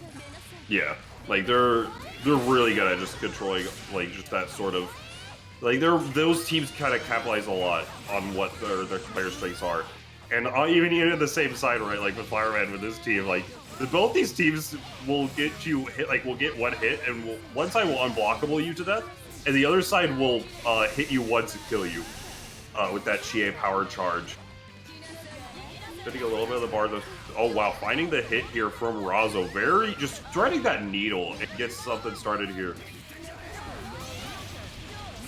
Marvin also very familiar with 9 as a character, so we're going to see that familiarity come into play in this matchup, I assume. That was quite the scramble off that sandwich. Wow, just walked up and grabbed, huh? That should be a dead Hilda as long as it's a stabilization. Oh, yeah. Super. Oh, a little too far for the Stomp Super, and now Line of Life from Hilda. The mirror is up, mirror on the wall, gone away. Alright. Oh wow, the mirror actually connecting that time around. I always forget that it does the front floor, like the roll with it.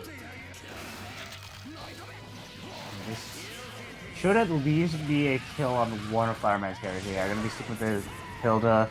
The tried and true bread and butter character for sure. Very strong character in Resonance, but has to find that opportunity to really pop it, and maybe a little bit too antsy there. Try to match out of the situation, but Razo was ready for that JA. Not going to be even able to pop it, and we'll be taking that first game. Yeah, that was actually. I'm curious on what that was, because the Razo going for the 2A into jump cancel. Which, I mean, obviously, like, the counter hit worked out, but just able to get the confirm from there because of the fact that Fireman matched with Hilda, which is, even if, to be fair, even if Hilda DP'd there, I'm pretty sure Carmine would have just, like, landed and then blocked and then killed her for it. So it's kind of like a damned if you do, damned if you don't sort of situation for Flowerman there, and just like that, taking the first game. Yes. You know, Hilda, for all her strengths, when she is in kind of that close range defensive scenario, it's rough for her. It's definitely her weakest spot, and like she doesn't have options really, unless you're really on point with where you mash or PP. Yeah, exactly. Great. Nice burst. Oh wow, this is going to be a little bit of a happy birthday. It's Hilda's starter. It's not going to be a ton of damage, but just going from a 5.3 to like a 10k overall is a pretty good option. The JAs are connecting on the Chi-A. Going to be able to get the full corner confirm as well. And just swap into the 9 for just going for the unblockable. Yep. But the Carmine is active, so now it's going to be a different character getting unblockable. Oh, actually, tech forward. Razo not covering the tech, and back to the corner we go. Yeah, we don't want to talk about looping set play here. We are definitely doing that. And baits the super too. Oh, but it was a little bit too out of range for keeping it all burst safe. Maybe active swapping over into the GA. Yeah, set up the sandwich, but it's not a safe jump, so just going to be DPing out and gets that grab too. If nobody's got me, Carmine's DP got my back. Yeah, quite literally. It will hit you from behind. Exactly. But just like that, finding the opening there with Razo once more. Gonna be 2-0 with the lead. Yep, and it's just, I mean, that night is definitely partying. You know, despite Flower Man's kind of knowledge of 9, we did see, like, a couple adaptations here and there to get out of the unblockable setups, but unfortunately not working out for them. So even if they are like aware of some of the counterplay, it's still 9 unblockable setups. Yeah. It's just like, man, God, I hate this 100%. character. It gets with some of the cast, just with depending on who you're playing, really, most of the cast is gonna have a hard time dealing with those unblockable setups. They do take a little bit of practice and a little bit of like awareness to properly set up at times, but then like when you're proficient with the character, oh god, that's gonna, unfortunately was not blocking. But when you're proficient with the character, you're just gonna like, some games your opponent doesn't get to play. You found Exodia. Yeah, pretty much. I don't know what she got hit by. They look like the Carmine 5P. Could have just used some of these dashes just to play this space. The Carmine does get smacked. Now GA's active. The 4P does come out. Using those big Hilda buttons, kind of just avoiding that sandwich CC setup. We'll run straight into that 4P. Going to be capitalizing on it accordingly. Yeah, finding just... Oh, the counter hit JA. Expected the immediate burst from Razo, but no dice. Oh, try to go for the throw bait JB. Good awareness, but no dice. The JC to bait the anti-air. And now, just trying to get something. The run-up DP. Razo, one of just the master. Using the DP as, like, such a neutral tool. Yeah. I mean, it's big. Ooh, trying to confirm off unfortunate. that. Yeah, very unfortunate drop, and just like that, gonna be able to close out the Carmine. 9 is next on the chopping block, using the Resonance to nullify that mix-up, and a DP to nullify the other. And then mash on that. Ooh. Nice. Is that a punish? I actually don't know. I actually might have been a punish. It was just very good awareness. At least take your turn back, which is like the micro dash 2A. Alright, has to block out a little bit. Nice throw tech. Just staircasing down with the double Scarlet Vein. Not going to be enough to close out a Chie, but next hit will. And Flowerman realizing that, just backing away. I don't know, you get away from me. Sona eats the Amethyst, and now it's just that setup going to 5A active switch. Will close it out. Flowerman on the board. Yes, a bit of a, 2-1. bit of a long climb, but nonetheless taking that game. Yeah. Just, I don't know exactly what to say about that. I think just Flowerman got to play their game more. Of course, kind of the nature of Hilda. Sometimes those games will drag out for quite a while. Didn't really get the opportunity to swap over into Chi and get at some of those power charge setups, but we definitely know that they are available. It's just that I think Razo has been really good at draining a lot of Flowerman's resources and preventing those situations from happening. So even though Hilda does get a hit in, or Chie does get a hit in, it's not as threatening as it could be. And if you're gonna get hit by like this team, you definitely want to drain them the resources beforehand. So like I said, it's I think even though Razo lost that game, he's been right in the tally, just trying to play aggressively and just forcing Flowerman to get him.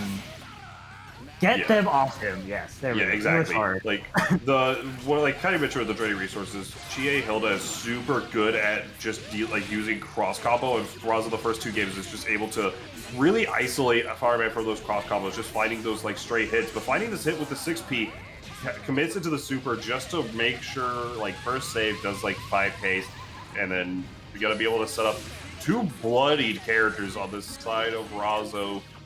We'll see, yeah, gonna be able to cross-raid should. Oh, just a pixel of health? That's Carmine's job! Yeah, a little bit too anti there. Oh, unfortunately couldn't bait with front of the DP, but will be hitting this. Not gonna be baiting that Bursty. There are a lot of drop opportunities here. But finally gonna be killing off that 9. Get up the pin super, try to run out of it, but just got hit. And nice block on the overhead, but this is, this is definitely doable for Carmine, especially from this situation. Actually, might even be able to kill the Hilda? Maybe. I don't think this is going to be enough to kill the Hilda right now. Actually, maybe, yeah, because the double super, spending 6 bars on the route, able to kill Razo with the optimization. That's still a full health G. You have to go through, ooh, yeah, the air-to-air combo from Flowerman. Despite the Hilda dying off, just going to be killing off the Carmine just as quick, and yeah, that's a very swift tying up of this set. Yeah, like that's definitely Razo, just the dominance, because you mentioned trading the resources on the side of Flowerman, just both those games, finding those small hits to just knock out cross combo. Because the moment this team doesn't have cross combo, like they're still good without it. They have tons of just regular active switch options, they have a ton of like good neutral tools.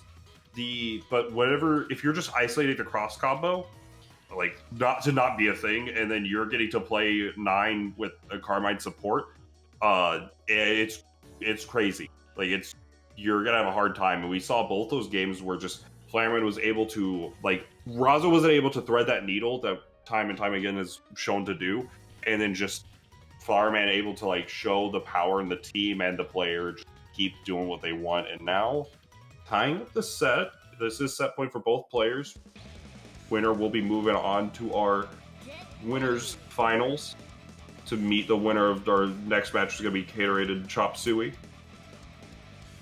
Yes, and well, PC tag, baby. Okay, let's hope it's just like, you know, it's taken a little bit. It's taken its time, you know, warming up for the last game. It's just making sure. Dusty. Yeah. In the words of Mystery Racer, the PS4 is a little dusty. Yeah. But my match ain't loaded up because your PS4 dusty. Alright, but now needs just to find this, like, one situation. Oh, wow, the blast hit that JA connecting on the Chie, gonna get the jump cancel. Really good stuff right now for both sides. The navigation in the neutral is immaculate. Oh, it connects a little bit, but the Scarlet Vein also tried to go for, like, a throw bait, but no dice. Nice run forward, recognizing the Scarlet Vein again. Razo is finding the hit on the 9. Okay, yeah, but vice versa. Flowerman finding the hit on the Carmine. Despite not a lot of hits being hit on Carmine, used a lot of life for a kind of like neutral like throw bait pressure setup, so been hurting quite a bit and going to be punishing that, but not going to be a full confirm, but a nice 2BB will be able to catch the 9 jump in. Flowerman has been in complete control here in this match so far, hasn't been able to, or Razo hasn't been able to get in just quite yet. Trying desperately spinning that Scarlet Vein to make it happen, but gets hit there. But the DP actually somehow whiffing, and the 2A will be finally cracking open Flowerman. Yeah, 3rd time's the charm. Just gonna do Cruiser Raider. Just try to get something here. Carmine in the 4P disconnect. Nice timing of that burst. And then just hits that 5B after the throw tech. Gonna be able to contest another good throw tech, but the 2C will connect on the side of 9. Carmine is res 4. And once again has to make like an uphill climb. The invincibility cleanse! Oh my god! Actually. If anyone tells you Carmine DP isn't cracked, just show them that. Oh, dude, if anybody tells you Carmine DP isn't cracked, then you need to talk to different people. It's true. Oh, the nice double jump with them, just kind of meeting in the air. Getting some pressure start. Oh yeah, there it is. The DP that had been baited time and time again. Flowerman needs to block this scenario out. Oh, the unfortunate whiff. But with the optimization, with the just recognizing the spacing, Razo gonna be able to get the mark set, like just really set up for potentially a kill here, if not for a pixel of life. Flowerman is on a pixel and has to resonance. And you love to see that as Carmine, which is so you get the TK wheel. Kind of the unfortunate thing about going for that combo is you wasted so much life, so that situation that could have been 2 touches, now a 1 touch for Razo's side. And, well, I was about to say, couldn't quite get a hit until the end of this resonance here. Ooh! This round is nasty, actually. That was really good routing for the Carmine, and that's gonna be enough to close it out. With the 69 every time! That route was insanely optimal to get the perfect timer, the perfect amount of damage with 1 HP. Razo moves on to our winners finals. Yes, and definitely quite the heart pounder there in that last one. Kind of the adaptations on both sides culminating into a very, very what's the word for it? Like heart pounding, anxious. Like it was making me anxious. It was so close when Razo was going for that combo and knew that wasn't gonna kill. It's like you're putting yourself in quite a bit of a pickle here, because it's just like GA can sneeze on you, but threading the needle perfectly, able to find those hit with punish those 2Ps and bring victory. Yeah, and I do like the decision actually to just omit the health, because the fact that like in that routing with the timer that you're at and with the space that they're at, it's gonna be really like you're either putting yourself into a next hit kill situation, which they have to resonance and then they have to like kind of commit resources. Like you're forcing them to do something with it. Like you have to have the answer to what your post resonance mix-up is. And then along with that, like the route was already so far along that getting the health is like I'm pretty sure would drop the combo. So you're like, let's just get this damage. Maybe it kills, and if it doesn't, it's gonna be a next hit kill situation. But now moving into our second match of the winner side top 8, we'll be seeing who moves on to face Razo. Gonna be Chop Suey and Caterade. Caterade is still running with the hide. Yes. Assuming going through kind of the learning experience here with the hide, I mean, Kuragane hide on paper seems like a very strong Kuragane team. Maybe not as strong as Akatsuki, I'm not sure, but still definitely a good team to kind of like be practicing and locking in. Yes. I think the Kuragane team or the Kuragane Akatsuki team is definitely stronger, but just having access to like the character in case you need them for a particular match or whatnot is always nice, and also just fun to mess around with teams in this game. But Chop Suey on the other side of things as well, not playing the norm team either, going with the Izayoi Ruby, normally seen for the Izayoi Chie. All right, doesn't want to commit into the DP here. Just goes for a few Sonic Sabers and just able to get just kind of some zoning going. We'd love to see some cheating on the stream. Yeah, zoning is cheating. Absolutely. Brewing. Try to bait the burst, but no dice. Oh, gets caught by the Pale Bringer. This is one of the things, like one of the best things with Tide is the support value that he provides with these just cracked assists. Yeah, and more importantly, getting a good amount of chip too. Nice air. Ooh, unfortunately, burst whiffing, but there's no punish. Now, just kind of getting something started. Actually, I didn't know that the 6P on assist hit doesn't actually activate the full thing. You learn something new every day. Yeah, there's not a lot of easy oi players, so I can't blame you for that. Yeah, no. Alright. Ooh. Get something started here. Nice blocks from Caterade, and then, oh yeah, just finding the opening. No full confirm though. But don't you move, gonna be smacked, gonna get a little bit of damage from the Rekkas. Combo maintaining pressure. More importantly, spending a lot of push block to try to get out. The Caterade has been on them. My god. Can you get out of this corner? Burst. Okay, fair enough. Oh yeah, and whiffs on crouch, gonna be able to get Sonic Saber for the throw route. Oh yeah, try to tech chase there, but no dice. The EX teleport gonna go right onto the hide, keep it burst safe. No, drop the combo more like it. The comically large 4P does connect. This one will hit. Now it's down to the Ruby with Res 4 and tons of health to regen. But it's gonna be careful to not give Caterade an opportunity to just like mix them up with the Resonance. But the longer you wait for that timer is gonna be dangerous. I didn't even realize we reached Rampage time a long time ago. We have 45 seconds? What happened to this match? I didn't feel like it was that slow. Yeah, it honestly did not feel that slow. But now, putting the pause on it thanks to that Resonance Blaze, and now just trying to wait it out here, gonna get something started. I don't think kills. No. Yeah. Maybe could have killed. Oh my god! Wow, the Rising JA? I think that was JA, yeah. Yeah, because JB's the big-ass double hit one.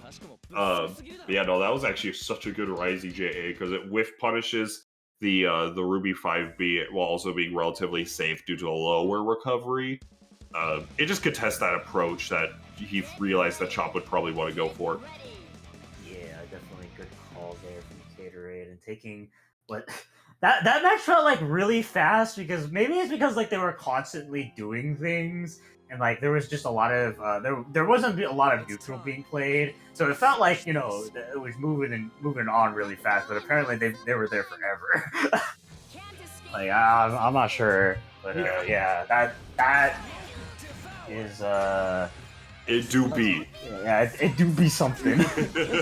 Yeah, I didn't have the words for it. It was just like, yeah, that sure was something. Ooh, very nice. Yeah, using the projectile invincibility of the EX Rekka, very nice stuff. Now we're in Party Town, USA.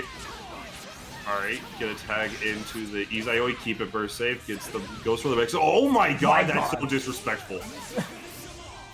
360B in your face. Yo, Sheriff, you don't think. Shoutouts to Raiden. Sheriff, if you don't think, baby. I know Caterade really loves going for 214C with Akatsuki, so like naturally he loves 214C with High. I think that's the logic here. That checks out to me. Oh. Okay. Oh wow, realizing that the tech was like gonna whiff on the Izayoi and now gonna be able to set up for a potential kill setup. Opted to realizing the timer was a little too close and said, you know what, I'll just take a little bit of Naoto damage now to go with that. Easy 8k, nice optimized route. Try to go in and get the block the 4P, a little too far though, with Gatorade backing off. He wants to get that Easy way out. Very nice assist coverage there. Going to be able to get a conversion. Not quite a kill that. He's going to build up the second. Whoa! Wow. I really the thing there was like Divine Masher plus 5C connect. I'll have to talk about it afterwards. Nice use of the DP with punished. Yo, we're playing footsies here. Footsies in my BBTAG. What is this? This is abnormal. Divine Masher. This is what we normally are seeing. All right, slash. Where's the third one? Nice push block out. Oh wow, yeah, it goes just for the DP. Just says, you know what? Channel. Sometimes you just gotta channel that some of that Andrew WK energy. Oh my goodness, but that was like the decision there for Caterade that I didn't even consider with this team is the fact that you could do 5P plus Divine Masher, and like you have a super, and then if they block the super, you still have 5P. So you're gonna be plus after a super. So which is an option that some Naruto teams abuse, and this one has that option. Chops say, all right, let me call it Izayoi 6P. If he goes for that cheap stuff, he's gonna get rolled and smoked. He's on pack watch. Yeah, that was definitely an interesting setup because I thought there was just straight up going to be a happy birthday into a kill based off how that all looked because I was like, Chopsy didn't CC, so like, playing with fire here, but apparently it was the 4,000 IQ play. Yeah, like I was actually quite surprised that I thought it was gonna be better for Chop Suey because of that 4P, but 6P rather, but it doesn't look like it, and now it's gonna be going into another game here. 1-1 on the board. This is the longest set of BBTAG since C Otaku. Jeez. Alright. Oh my god, that was a really nice cross combo called with punish that gunshot. Alright. Yeah, and just not back up. The Slash K's are doing a lot of work, and a couple of Rekkas in the neutral, you know, sometimes you got the zoomies every once in a while. You gotta just let that out, and Gatorade just using them, presenting such a threat in that neutral. And now, EX Bin Sinister plus 4P, Devour not connecting, and just a couple of Sonic Sabers. That actually connected, that's surprising. Oh my god, that from the heavens it reached. Touching the fingers of Adam, the 4P connects to make him block all that. Bin Sinister, great recovery on the Sonic Sabers. Does it get that going? Yeah, what's a cross-up throw? Oh, good. Oh, unfortunate drop, and now Chop still, is bleeding, but still has, a good shot here. Oh, He's siphoning with Bin Sinister. Yeah. Oh, more footsies in my BBTAG? Oh, I'm actually not sure what he wanted there, because I think just the EX Ben Sinister would have just been able to kill, but allowing Chop Suey to get another chance at life. Kind of relatively tame cross combo scenario, but the aggression is still on the board. That was disgusting. I got hit. Oh. Yeah, just gonna be running up, hit by the 5A, gonna be not converting off that combo. Don't think it would have killed anyways, but the resonance is gone. Fair DP out of the situation. So many scrambles, oh my god. Oh, someone kill! Somebody kill!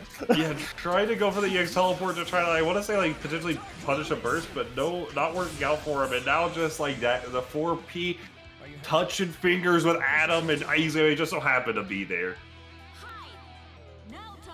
Yeah, and there's once again, a bit of a slop at the end on both sides, but nonetheless, Gatorade taking the third game. This has felt like at least the 7th game, though.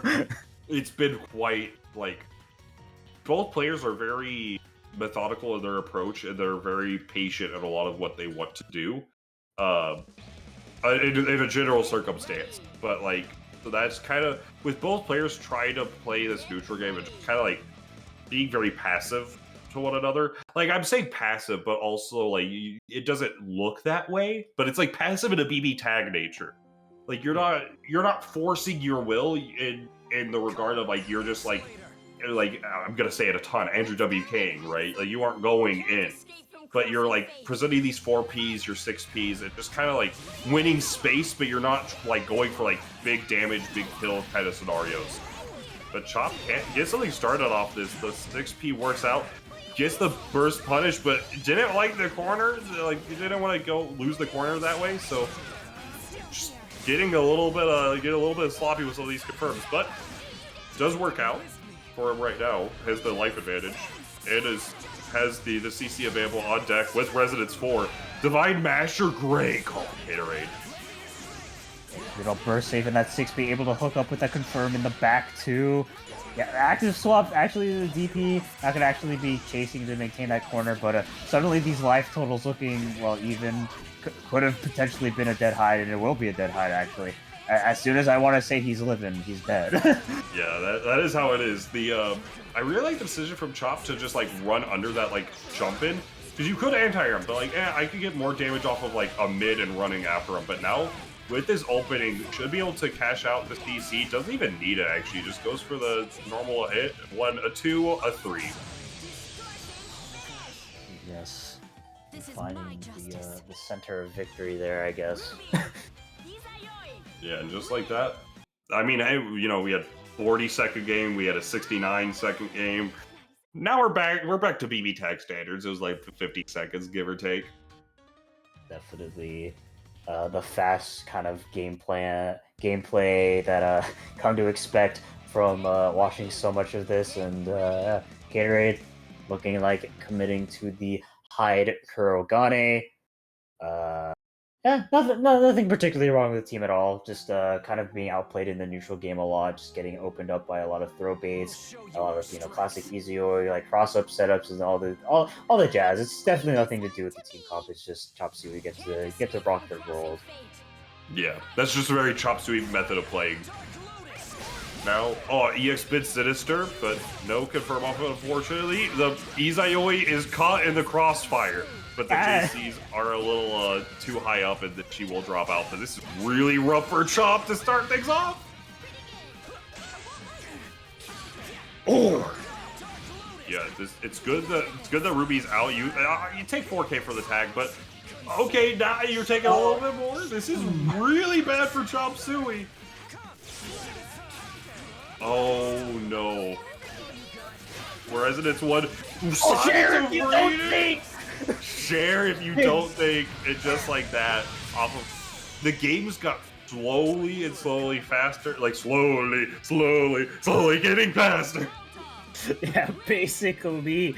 And it all culminated in the wild Share if you don't think EX 214C, baby. Definitely. Middle classified attack. Yeah, that is the Hyde classic right there. It's just normally my man's 7-frame buttons on the 5A, 2A, but sometimes he's just like, nah, I don't want to hold those. I'm gonna use my 6-frame EX move. You're not ready for it. I'm not ready for it, Sheriff. You don't think, baby. Absolutely. But one thing you don't really have to think about is claiming those Matcherino codes. Just go over there and claim. We still have like 28 codes left. We want to get through all of those by the end of the broadcast. So if you do me a favor, just going to be able to say, hey, go. It's literally like 3 clicks. Because it's just, hey, let me sign with your Twitter. You have one. You play fighting games. You got somewhere to bitch about. And then go click there a couple of times. Claim that code. Bada bing, bada boom. Easy does it. So make sure to go claim those codes, and we will be moving on into the losers side of our bracket through all those 4 games that we talked about earlier. Only a few remain, and that's going to be Serene Smile, True Care, and Usurp. Because apparently Dante Thomas, I guess, hoed Mystery Eraser 3-2 and then had to go. So yeah. Shout out to Dante Thomas. It'd be like that. I mean, judging by his name, he's from New York. It's like almost 11 o'clock. My man probably had to go to sleep, but like, he really did it to him like that, man. He actually hoed him. Mr. Eraser got, like, in the last thing in winners, got hoed into losers, and then loses 3-2, and he says, GG's, I gotta go grab some Dairy Queen real quick. Signs of SKD. Yeah, it's like, all right, just hold that. Yeah. Yeah. All right. with that in mind, we will be moving on into True Care and Yosuro. So we've seen Yosuro on stream prior. We mentioned very strong team, very strong player. True Care we haven't seen on stream yet. It's common place to see around in all these online tournaments with the Neapolitan Susano. Oh, yep. The good old classic, a True Care team. Been getting so many excellent results on a lot of on-line brackets. Definitely a very consistent contender in a lot of top threes, but fighting against Yosuro here on the loser side of the bracket, he was also a very strong player. Narukami, where are you going? Yosuro said, "I'm going to hold Weston and just go." Oh, but a happy birthday. Unfortunately, a little bit too high. You have to pick. Do you want the point or do you want the support? You're always taking it. Gotta be able to get the knockdown set up for that ridiculous Oki. Did offer the safe jump, just kind of backed off with him. Yeah, actually, I don't know what he's going for here, but ended up getting that nonetheless. Wow, actually with the J into the 2-way, but didn't quite believe in it. But still, this Susanoo kinda low in the sandwich scenario too. Very good patience on True Care side. Yosuro is like showing the utmost respect for True Care and say like, yeah, you're gonna burst here, right? You're gonna burst here, right? Now you have to burst, and not like that one is not bound on like the macro is not even there. All right, yeah, just gonna air block it. Takes that the guaranteed 2K instead of the potential more damage from the mix-up. Susanoo on a sliver of life. Dive kick connects, gonna be able to get the counter hit confirm here. Oh, fuzzy block. Alright, yeah, Azeodyne connects. No cross gauge from Yosuro's side, so is it gonna have a lot to work with right now? Oh, but the command throw, Adachi gets caught out for it. Very cool route. I don't know if that's optimal, but it looks really cool, so I like it. I mean, True Care definitely is more of a style rather than optimal kind of player. Like he definitely likes going for those fancy routes that you really question if are optimal or not, but they look sick. Yeah, exactly. It's the ones you're like, I'm gonna training mode that. It turns out like just it's BBTAG, so oftentimes your just very basic routes are better. Oh, nice air to air. Adachi JA doing work from the shadows. Nobody talks about it. And now the Azeodyne Oki with the just cover every basis, get all this meter to work with, and all of that life back. Resonance of their own, but it's not gonna be enough. Oh my goodness, yeah, that was a ton of chip damage. Oh, did I actually punish that? Baits the DP2. Oh, yo, we're gonna see a new Astral? Actually, yeah, this is gonna be an Astral. And just like that, mute the stream, it's demonetized time! Ah, hell yeah, baby. DMCA, we here. We gotta cover this somehow, make sure it's to fill. There's no gaps left in this. I'm singing a song. You can't even sing the lyrics because of the fact that it's gonna be DMC. Hit the X button, get us out of here! Save the stream. Save the stream. Oh my goodness. But yeah, hey, first Astral of the stream. Neo, no less. One of my favorite Astrals visually. So cool. Look, I don't care about this show. The character design is sick. So I appreciate seeing it regardless. Like I just like the character designs for the show. I don't know what's going on with the story. I plan to keep it that way. Same. I completely agree. I don't think I will ever watch Ruby, but Neo, pretty cool. Yeah. But now we're gonna have to see what the adjustment is from Yusuro. There's like honestly, it looked pretty good for Yusuro. The Heat Riser gonna be able to get the active switch as well. Oh, didn't get the JC. Throw 10.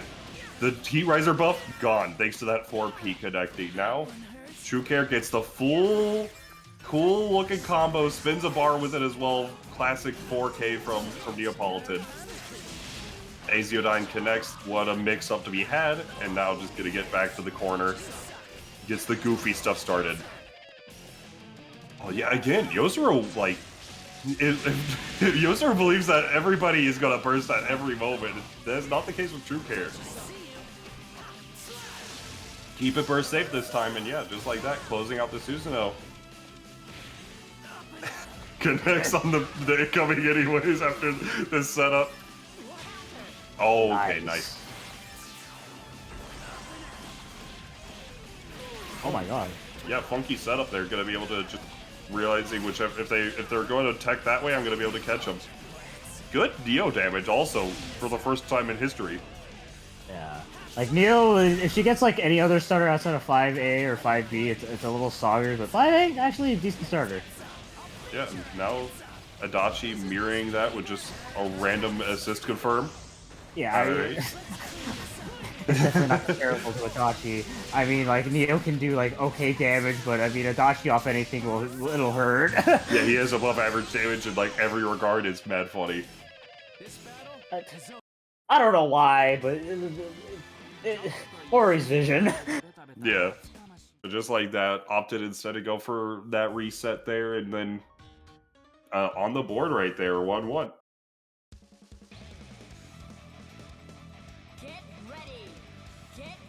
So what's, like, I mean, honestly, it's hard to say for, like, any adjustments. I feel like both players are just playing their games, not really, I don't want to say calling each other out or, like, trying to develop a tactic to deal with each other's habits. They're just like, my stuff works, I'm just gonna do what works.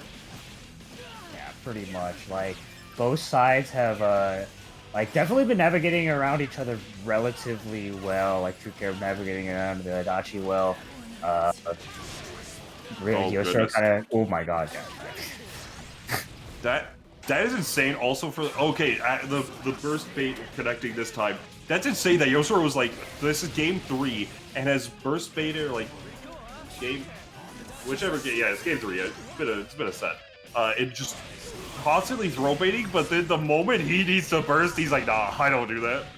Yeah, but yeah, you know, True Care has definitely been locking Yosoro here in this corner for quite a while now. Nice match of the situation, though. Going to be at least getting out for sure. You know, Yosoro getting a couple of hits in. Suddenly he's winning. Yeah, found the hit. It's a single target duper. This should be enough to kill for Neapolitan. Yep.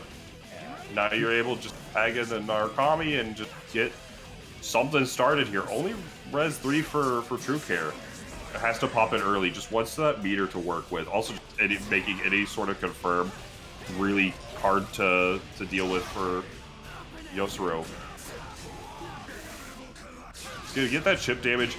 The counter hit connects. Marvelous! Oh, hell yeah. We got the 5C optimization, baby. And this is avoiding that burst, forcing out the resistance quite a bit early.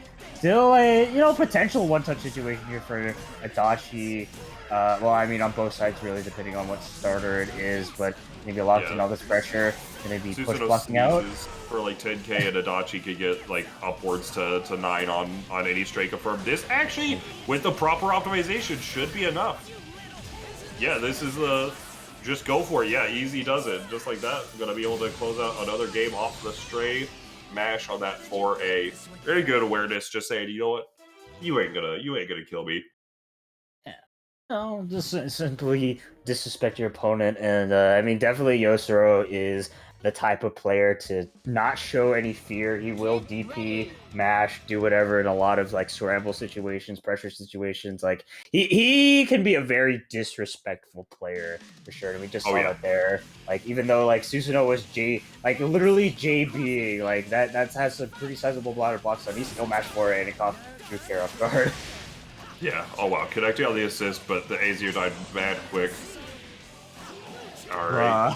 Yeah, just like that, the Timberlands connect behind, and now the JC, the Raging Lion. This is a really good starter for some reason, but unfortunately with the drop combo, not going to be leading to nearly as much damage. Alright, now you're full screen, the sword comes out, but no dice this time. Oh, but the just slightly away from the U5P to really work out. Yeah, alright. Yeah, alright, you're gonna get the connect, the mix up off of it as well.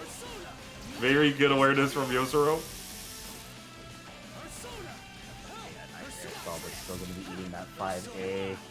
Yeah, spending a bit of meter here just for some full screen pressure. Runs straight into the XDO, but unfortunately 5A not really working out there. Not gonna actually be bursting out of this situation. That is not a lot of damage, it's Neo damage. But gonna be getting that safe swap over into the Susanoo. Let that Ice Cream Girl be in the back. Absolutely. Now, in a sandwich situation, never mind. Gonna be able to find that hit with that JB. And then the combo timer is just enough to be able to get the setup here. The super jump back gets the safe jump situation, the delay overhead. Catches Yosuro, just tech 5A. Oh, nice beat. Bruh. Yeah, that was very unfortunate. Like, Adachi 2B, not the greatest anti-air, but just that scenario doesn't really work out for him regardless. Realizing that you could just go for the cross up with the dash, double super will close it out for another game. True Care going to a game 5. That was Sheesh. Yeah, that was disgusting there. I know Neo does have that cartwheel super, but I was actually surprised that they were able to get like such a clean sandwich off it after whiffing that I think that's 2-1 for Neo, the overhead dive kick. Yeah, I mean the overhead keeps her like pretty close, so like especially the thing that surprised me was the fact that like it's fast recovery. Or not like it's fast enough recovery, so like you're able to at that point see the resonance, then just course hop through, call the assist, and then create a sandwich off of that. And if not a sandwich, just a mix up in general. Like very good awareness. But now game 5, all the marbles on the line, and the 2B works out. True Care was not ready for the 2B to work. The template hits behind, but Adachi takes some collateral damage.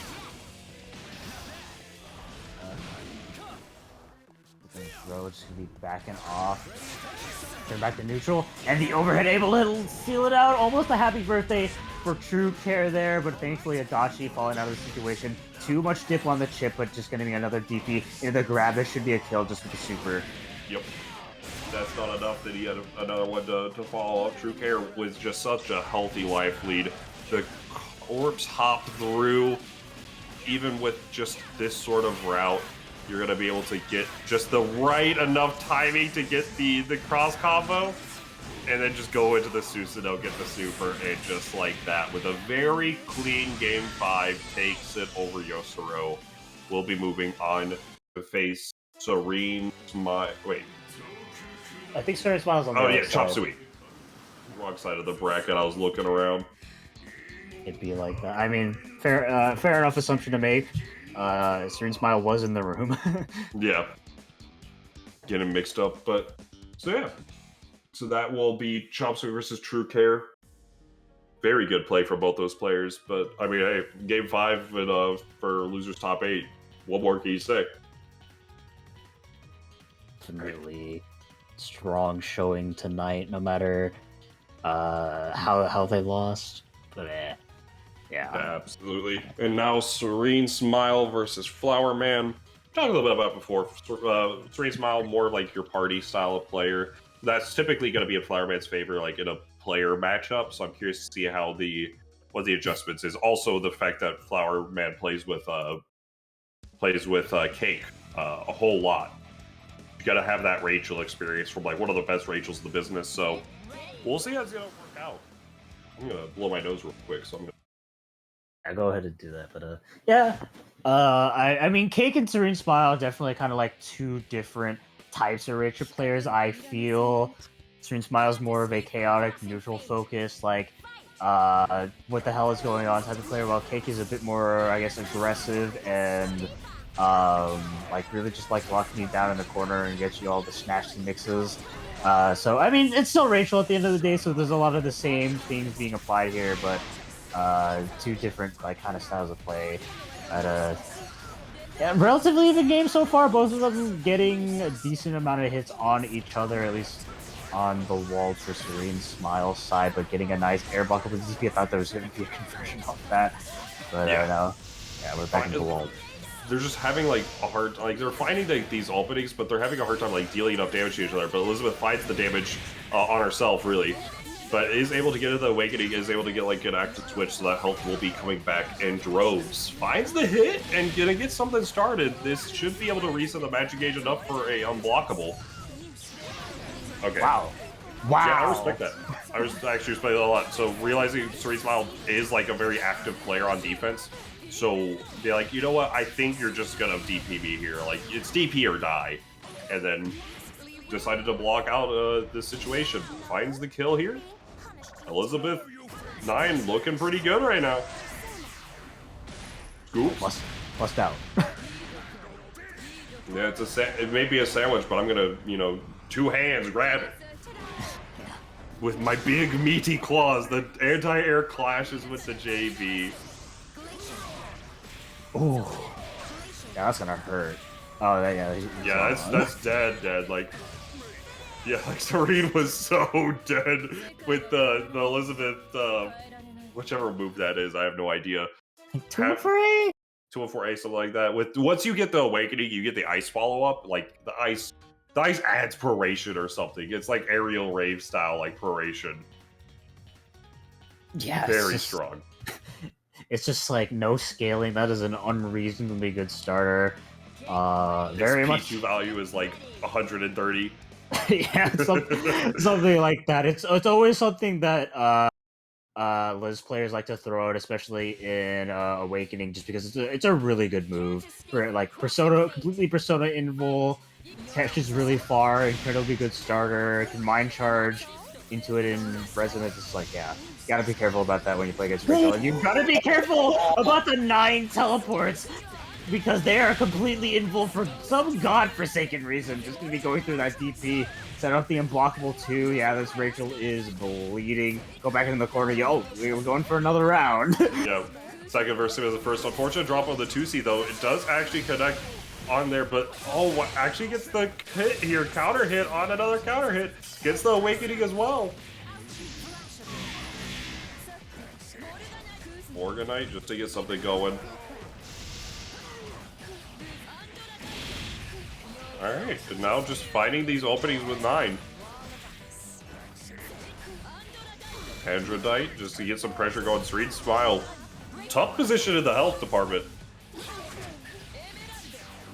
Yeah, that's not going to be helped out here with this super confirmed. Go back into Liz Slam while it somehow fits in that coffin. Everybody fits when it's their time. Yeah, I suppose so. Memento Mori, as they say. Now, goofy mix-up situation, yeah. Like that, spend 1 bar to get all that sort of mix-up is definitely worth it in the long run. Tempest Dahlia, the E... Oh, wow, Scarlet Maid actually didn't call out Dahlia. Put the normals in front with a wind forcing 9 away. Get a little bit of... Just get something started. A little partying, a little, like, just move. It's just move, I dare you. Yeah, and it's I mean that's easier said than done against 9 Elizabeth. So much good space control with 9 plus Liz assist. It's like I think the only place on screen where they can't cover is literally the heavens. Yeah, it's just because Naoto 4P is already touching fingers with Adam up there. Yeah, it's just like God. You want to move, but you can't. You're trying to get out, but it's just like, even for a character like Rachel that has a lot of air manipulation, air control manipulation, it's just like, yeah, even for her, it's a struggle. Yeah, like, oh, this is a really rough happy birthday to start things off with a mind charge into just all the nonsense. Gonna be able to get the restand, but the super comes out. You are airborne. Oh, the no! mind charge into a dead Elizabeth. That's really unfortunate. Yeah, I mean that's the risk you have to take when you mind charge with Elizabeth. Sometimes you just explode afterwards, but you know, Flowerman's solo 9, not a slouch for sure, but Rainy's Serene Smiles characters looking relatively healthy. And I mean you know, Flowerman can take a ton of hits from Serene Smiles' team, but those hits will eventually start building up, and I can say the same here for Serene Smile as they're getting opened up low here. Rachel suddenly looking like, nah, I'm gonna bring it that unblockable set of DP straight out, and yeah, this is a 1v1. These are really good for actually like Flowerman, like entirely. Wald cannot get out of the air, like the unblockable. Like this is actually like if executed properly, this should be like a game over. Like, it has to... Okay, yeah, it has one opportunity with the Resonance. Yeah, it's GG now. Wald gets smoked by the unblockable. Has to super out, but yeah, you're too far away. GG, shake my hand. Solo 9. It's like... she's a character. Yeah, it's like, in that sort of situation, it's really, really difficult. Like, if you are Wald, you cannot... Like, as a Wald player, you cannot go against 9. Like... You have to just put Wald point have Rachel in the back and just try to get Resonance 4 to have Rachel. Rachel's like the only character on that team. You have a 50-50 shot of having a playable character in Solo 9. Yeah, it's pretty much just it. It's yeah, it's rough. It's super rough for Wild there. So, and by the end of the day, like Marvin had like tried to go for the little reset, got a little cheeky with it, and then just was able to target the Rachel just off the resources being expended, saying, all right, let me just the awareness on the resources where they had the availability to like kill, and then just proper rotation of their mix up against Rachel. Work down the long haul. We'll be moving on to they're gonna be in our loser semifinals. Gonna be playing the winner of this match we're gonna have right now, which is Chop Suey and True Care. Yes, also another kind of classic, like very common online bracket tournament match here, but this time the Ruby Izuo going to be coming out from Chop Suey side. Just looks like, kind of the same with Gary.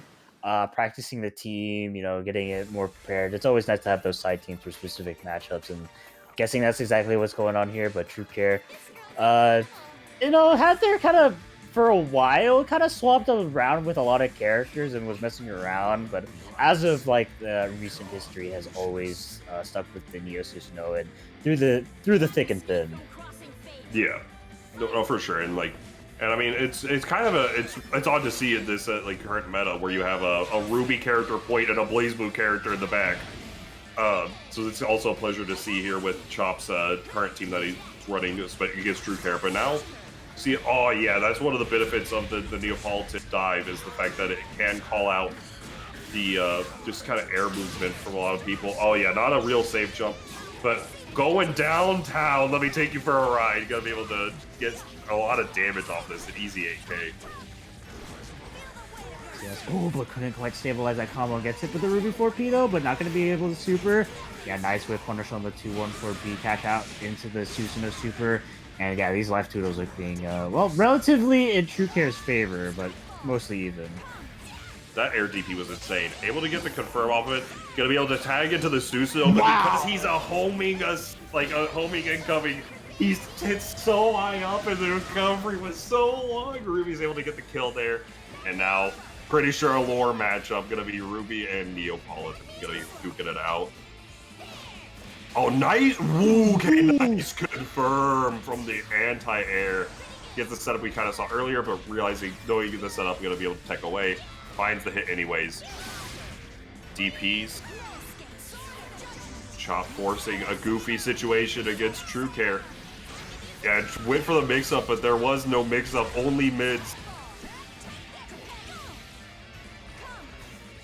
One-touch situation for True Care here. Well, I guess 2 touches now. Got hit by that projectile, but still, Oh! That positioning on that 5B was fantastic. It was like, okay, if you whiff or do anything in the air, I'm gonna be fine, and if you dive kick, you die. Pick and choose, and choice was made. Chop Suey on the board. Yep. An unfortunate burst there from True Care, I think, was the real momentum swing for Chop Suey. Well, that match was going, relatively back and forth. At that moment, it was kind of looking a little bit True Care controlled, I think, as long as that burst went off. But just kind of the unfortunate timing of it, just lost that character a lot earlier than they probably wanted to, and we were forced to make, a solo Neo comeback, which is, despite, True Care's proficiency with the character, it's never going to be easy just based off her damage input, or output. So we're going to see how things will change in this Game 2. Seeing just a lot of just neutral, the stance up, too far away for the Ruby to run up and get the confirm, and now finding a different confirm though. Oh! Unfortunate. Yeah, definitely very unfortunate here. But the fact that those counters, they just already cashed out the bar, wasn't going to be able to get it anyways. Nice hit here, going to be able to find the opening and just get the mix-up going, yeah. it's so difficult to deal with Izayoi mix-up once you're in like that block stun that Ruby 4P will provide. Goes for the super to cash out and quickly kill the Izayoi. Definitely. Probably not the character Chopsui wanted to dive. They're probably their most proficient one, but I mean it's Ruby Rose. She's a terror no matter where, even if it's a 2v1 situation. Yeah, no, exactly. Character's quite strong, and Chop is aware of how to make this character look good, so we're going to see that work out against these two. Both characters on True Care's side are definitely that one-touch range as well, which is going to be very, well, the Resonance is here, so if anything connects... Oh, unfortunate drop! I was going to say, if anything connects, it's going to be a cancel into super and a dead character, but now, wasting that Resonance timer, True Care with the combo.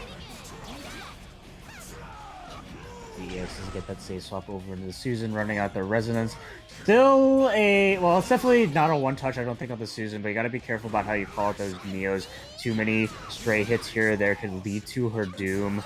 Oh, not believing in a lot of these hits, unfortunately. Oh, and there's the throw bait. Don't know if he can kill off the starter, but definitely not with the drop. Oh my god. Yeah, so many double air to drop. airs. Double drop, but the air to airs does work out, and now it's down to just these two duking out again. Which JA is better? We're about to find out in this matchup. Man, both these characters have cracked air normals. Yeah, that Neo J is surprisingly, like, incredibly cracked. One of the best air buttons in the game, if I might say. Oh yeah, I'd agree. Oh, but this time around, Yes. you know, you can't beat the 1.0 classic of Ruby JA. Yeah, I mean, I can say Neo J is one of the best J's in the game, but also I can say the same about Ruby's. Yeah, like it definitely Neo's is like really good, and it's up there in like there. But you know, her J may be new to the game and is quite strong, but Neo's Ruby has been in the game with this normal. It's been toned down a bit, and it's still just a menace to society, a war crime, if you would. Yeah, God, it's just like, you know, fast, big, hits behind her. It's does your taxes, makes you breakfast. It's just everything. Like, if you're asking for anything more from your JA, then you're a little too greedy with it. Pretty much. All right. It's just trying for little confirms here and there. The counter hit on the dive is going to connect. This should be... Oh, okay. Opted to go for a goofy route. Trying to get like a setup rather than going for like the usual stuff and damage. The JBs does connect. All right, gets the re-jump combo. You're going to be able to get the safe jump as well. Goes for the throw. The classic mix-up. Keep it burst safe. Yeah, just like that. Gonna be able to get a ton of damage with a couple of sand kicks.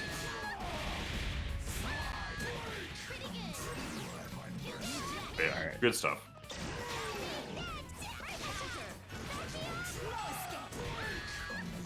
Playing some hits potentially lethal here.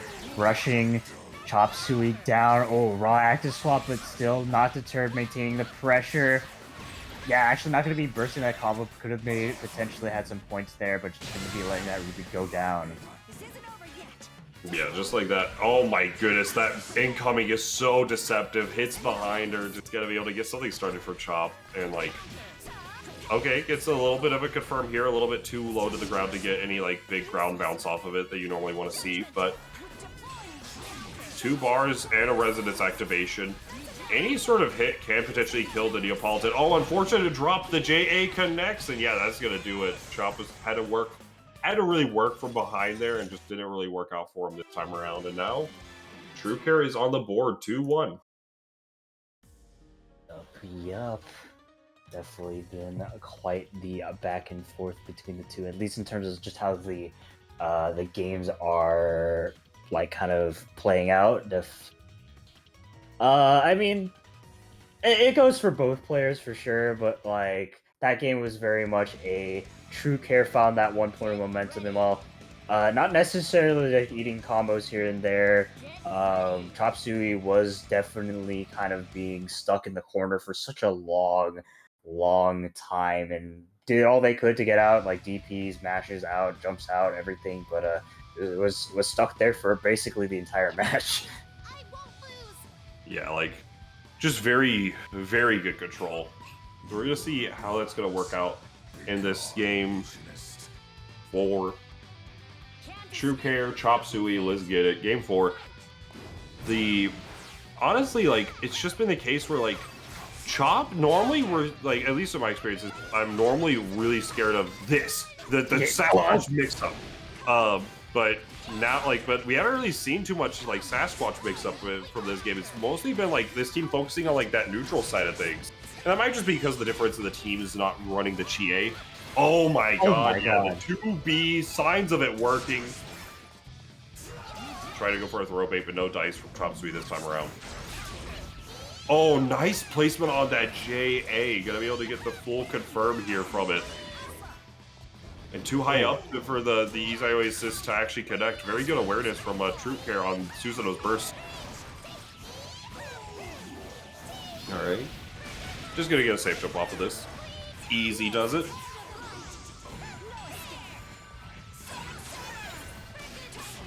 Oh yeah, it's always the last overhead that connects whenever you go for the goofy sequences. Counter hit on the Sonic Saber, but no full confirm from it. But the full confirm off the 4P, and just recognizing the health totals, if that's not enough to kill, Ruby will come in and clean up the job. Sure.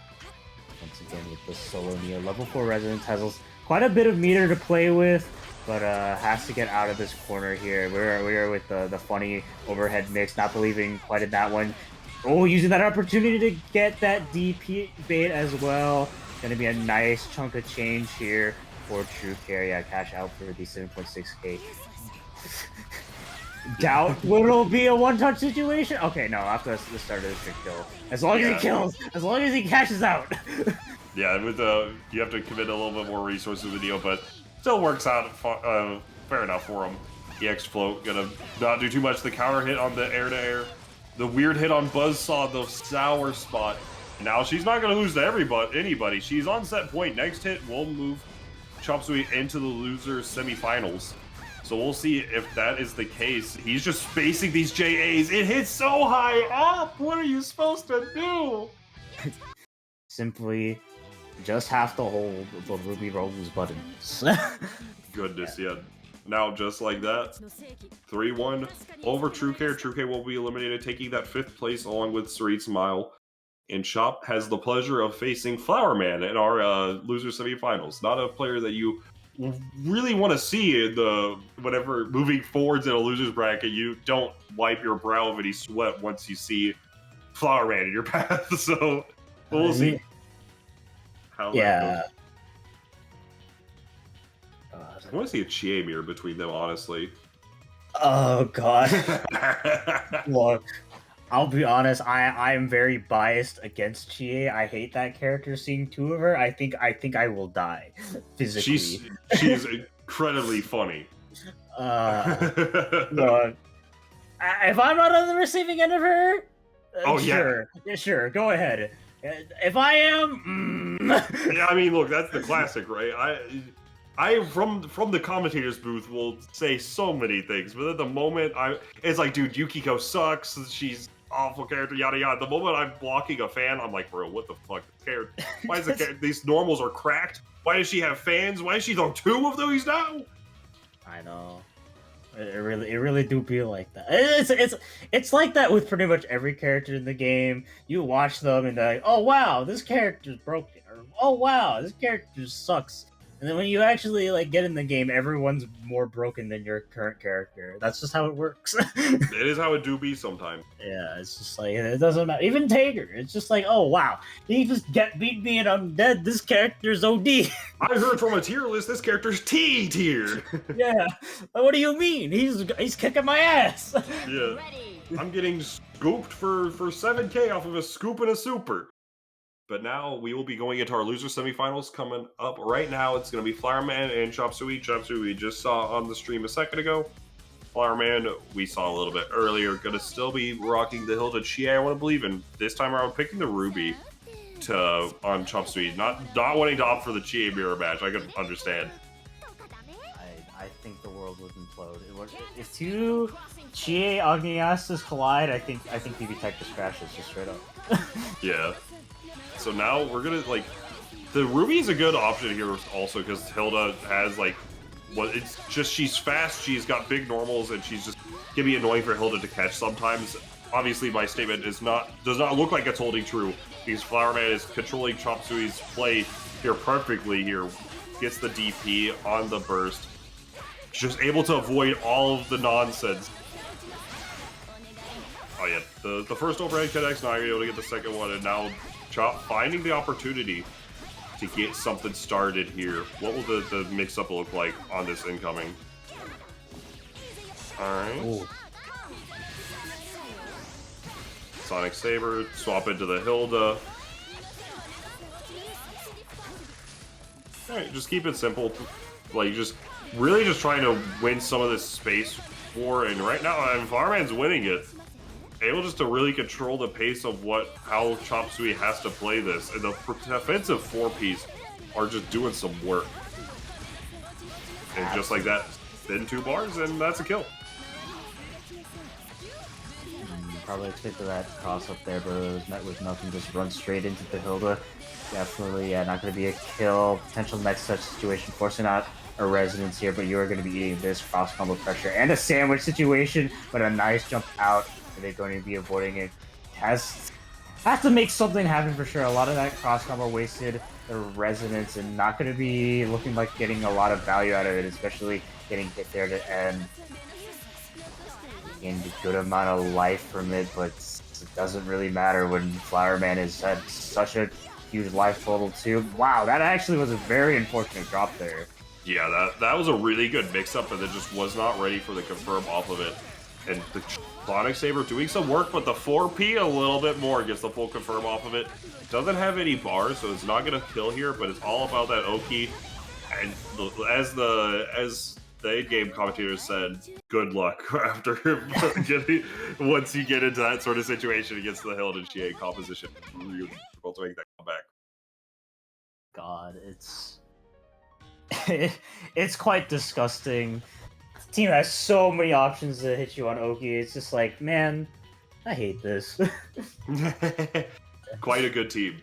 Yeah. And Fireman definitely putting in the work with it. Swapping to the Chies. Saying, you know what, I need to, like, the Ruby was definitely good. Like, his Ruby is solid, and the Ruby, I mean, it's gotten this far.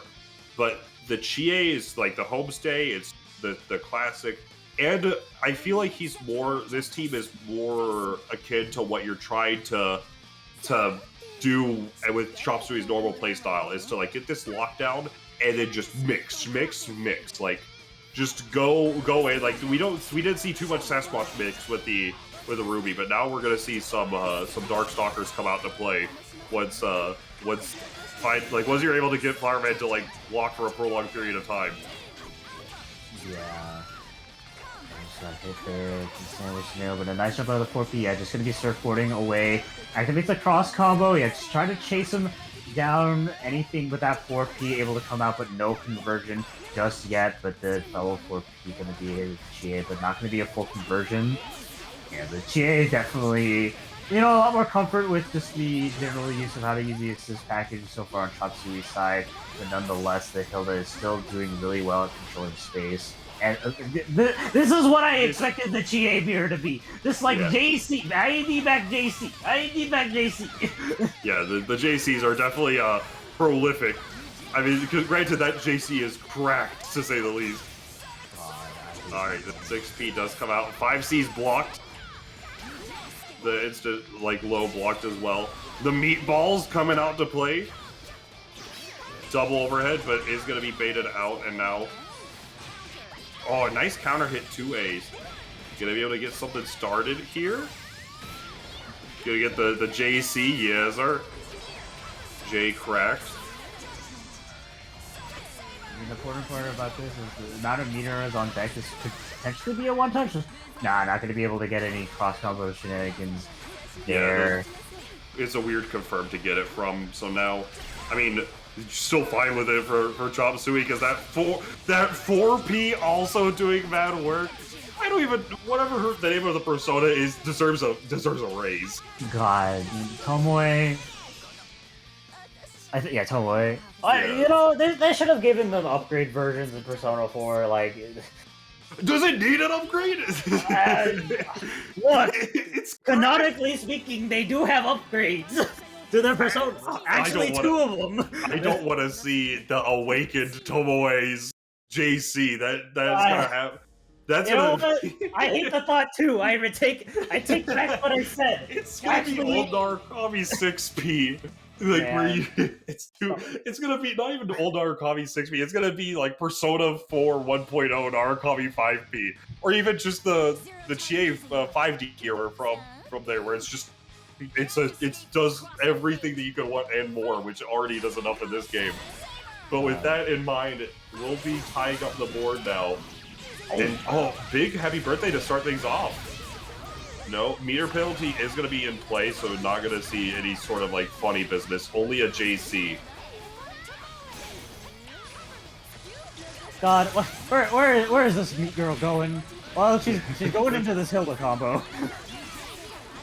All right, gets the sandwich going off of it and just jumps out. Yeah, just doesn't want to deal with it. Scarlet Vein not connecting, or whatever the EX version is called. Pollen Vein. Gotcha. Finds that opening, but the block stun. Oh wow, pressed a button a little too late. Oh, the Rising JA gets caught by the super. Now that is going to be a chunk of change, but it will lead to a GA 6P into a mix-up. That's fine. Counter hit confirmed. That was a very bold Herculean, I think. If you aren't bold with a Herculean, then how can you call it a Herculean, you know? True! Oh, the U5B, I5B, he, she, me, 5B? 5B, baby! Nice, just use the air block. Oh, the DP is going to come out, punish the Izayoi. And now, nice block on the cross-up. Hilda 4P. Unfortunately, too far away. That is a flat punish. The recognition Chop is a Chia player.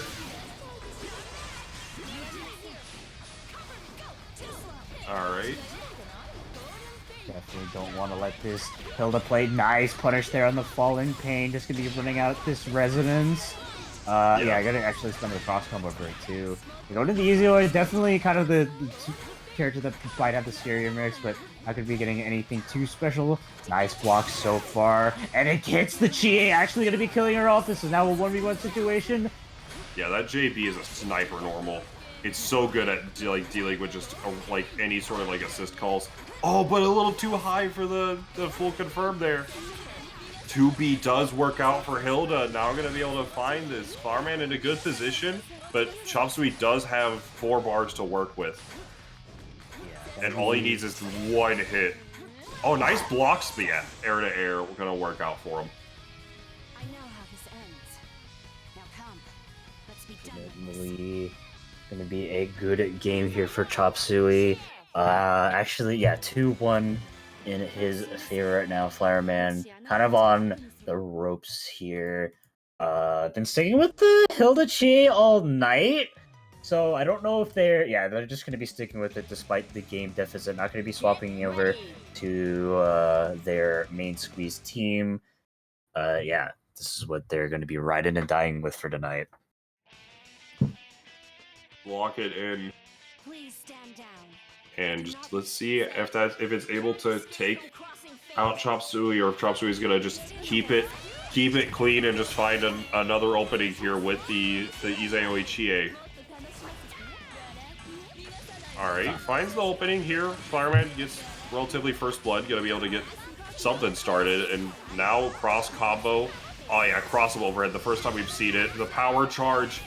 And this not gonna have the full bar for it, but who needs the full bar? That's actually like one, like that just has so little life left.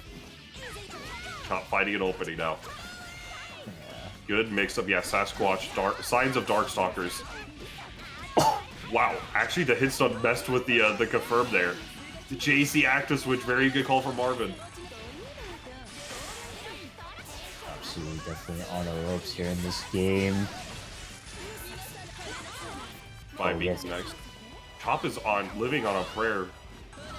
Yeah, but that is not deterring them from just going in, pressing buttons. Oh, trying to DP to maybe like get out of that situation, but Marvin was ready for it, and that's 2CC able to confirm, and that will be game 4 here, tying up the set. Yeah, just like that. Like we just saw, the comfort is still there for Flowerman finding just finding their footing in this matchup, and now just really like solidifying it. Now it's gonna be down to the wire between these two. How's it gonna work out? Game 5, let's get it. Yes, we'll all definitely have to see here. Can't really call out anything. I think both these players have been kind of getting in their comfort zones in their own respective games for sure. So this 5th one will, it could be quite anything. And we are actually starting off with a very nice call out there with the 2-1-4-A in the beginning. A very nice conversion here on the Hilda and maintaining the corner. This is a really good start for Chop Suey. Yeah, air DP, that's insanity actually. Oh, but the 2A connects a little bit too late, too early, I should say, to go for the first bait. But now finding the opening with the 2A, not a ton of damage, but it's all about the knockdown. GA going it. Oh no! Oh no! That's my 12,000 God! damage. You got robbed, bro. Oh, in the my words God. of Mystery Racer, you just got hoed for a whole ass character. Now, all right, you gotta find the opening here on Chop Suey. Yeah, and we have seen a lot of insane Chop Suey solo easy. Always come back, gonna be hitting the low, doesn't cash out in the super. 4P, nice navigation. Probably not gonna be a punch. Teleports right behind you, nothing personnel kid. Good cross up from Chop, and now it's two very comfort characters for these two. The Marvin Flowerman known for the Hilda, Chop known for the Izayoi. But right now, Chop has the life lead. Is out of the Resonance, and Flowerman does have Res 4 whenever they so decide to pop it. Should be relatively soon. Yeah, there you go. Set up the ball. Oh no, the low connects. Chop does have 2 bars to go for the super here. Is that enough? I think so. Just barely. Oh my God. Barely breaks out the 7K, and just like that, off of a nail biter, loser semifinals, Chop will be moving on over Flowerman. Raj's Flowerman stealing 4th place. Chop will be still moving on, fighting for his life in this sea of sharks. We're gonna have Caterade and Razo up next. Loser of that will have to face Chop Suey. You don't want to be there. For either of these two, you don't want to be there. Yeah, that's I mean, considering Razo did send Flowerman to losers 3-2 off of like nail biter games, like I don't think you want to run that back, and I don't think Caterade wants to like. So even though the player's out, like it's goofy. This is a hard bracket. These 3 are sharks. See who's in who to get this prize, which you can support over on the Matcherino. Hit the exclamation point Matcherino to contribute into that prize pool. 26 codes left. Just need to get that to a flat 0 before the end of the broadcast. So make sure to do that if you would not mind going over. Just quick sign in with your Twitter, click a claim code, send it to your friends, your uncle, your grandma. She's got a Twitter too. And just get these codes out of here. It's over half of them gone, like almost half of them gone. Let's get all of them gone. Post in your Discord groups, whatnot, etc., etc. Yeah, you know, doesn't matter who uses the code as long as you use them. I don't care. You can get your dog to do them. Like, get your dog to log in. His whole ass team of basketball dogs to claim the codes. Yeah, there's no rule saying the dog cannot claim the Matcherino code. Make sure to claim all those codes before the bracket is over, and we will be moving into this shortly once Choppa hits that fat auto pass. Yeah, that was just the pass. Yeah, hit the auto pass. I mean, you get another chance. Unless you get kicked out. I have the power. Oh goodness. All right, so Caterade, Razo, Shark. So I feel like these two have played. I mean, these two definitely with the amount of online turns they played time and time again. I'm curious what the actual record is between these two. but we'll see how it's going to work out. Sticking with the 9 Carmine against what looked like the Hyde Kurogane, I will never know. Darkness imprisoning me, all I see, absolute horror. The opponent has lost connection. Yeah, PC tag, PC tag, PC tag, PC tag, PC Hey, tag. Don't start singing those lyrics. We'll actually get DMCA. I forgot. I forgot it actually works that way, dude. Shout outs to DMCA. Oh. So now we're just waiting for Razo's cursed PS4 to. I don't.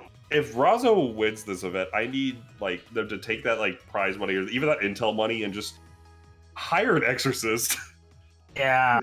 You know, to be honest, probably at that point it'd probably be cheaper just to buy a PS5. No. I think the exorcist. I don't know if they're still out of stock everywhere or not. But with scalpers, you may as well just get an exorcist. True. You know. Does anyone have a good price on an exorcist? Like, can you hook up my boy Razo with the deal? Use coupon code exorcist on the checkout to get 20% off your next exorcism. Yeah, that's look, those ghosts gotta get out. Yeah. Oh, that might actually count. Yeah. Granted, I don't know if I'm not entirely sure, but it may count regardless. Going into this game, sticking with the Hyde Kurogane. We'll see how this works out between these two players in our winners finals.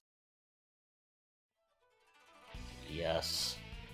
The 2 kill. Well, I won't DMCA again, but cursed. Two. I was gonna say 2 killers, but there's 3 killers. Caterade, Razo, and the infinite Black Void. Razo's PS4. Yeah, basically. It's good. This would probably just the weird thing with like the. This is just weird with it. Yeah. It's yeah. Someone get the ghost out, please. Yeah. Looks like they're gonna try handling that real quick. Are we swapping hosts? Yes, we're going to try to have one of the players host and see if it works from that. Okay. Sounds good.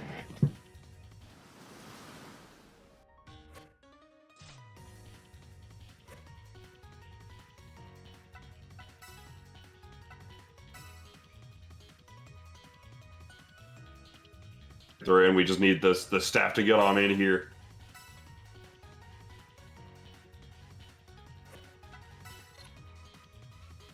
All right, we should be good to go. I think. Hopefully this works out. Yeah. If this is the tech, Razo simply just needs to host every single BBTAG lobby for for the rest of the time.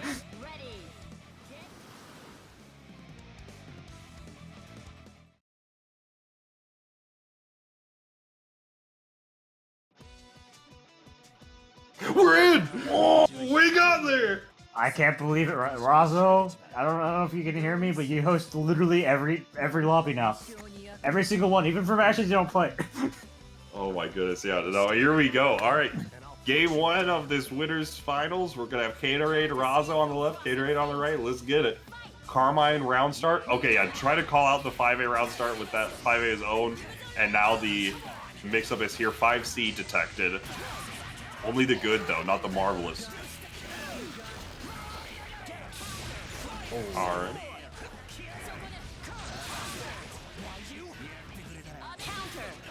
Amethyst does get a little connect. This is definitely like a sloppy start, but Razo stabilizing off of the situation here. Morganite, nice jump out, and then the EX Rekka. Uh-oh, happy birthday to Caterade. That would be one of the most clown shoes way I think I've ever seen someone get a happy birthday.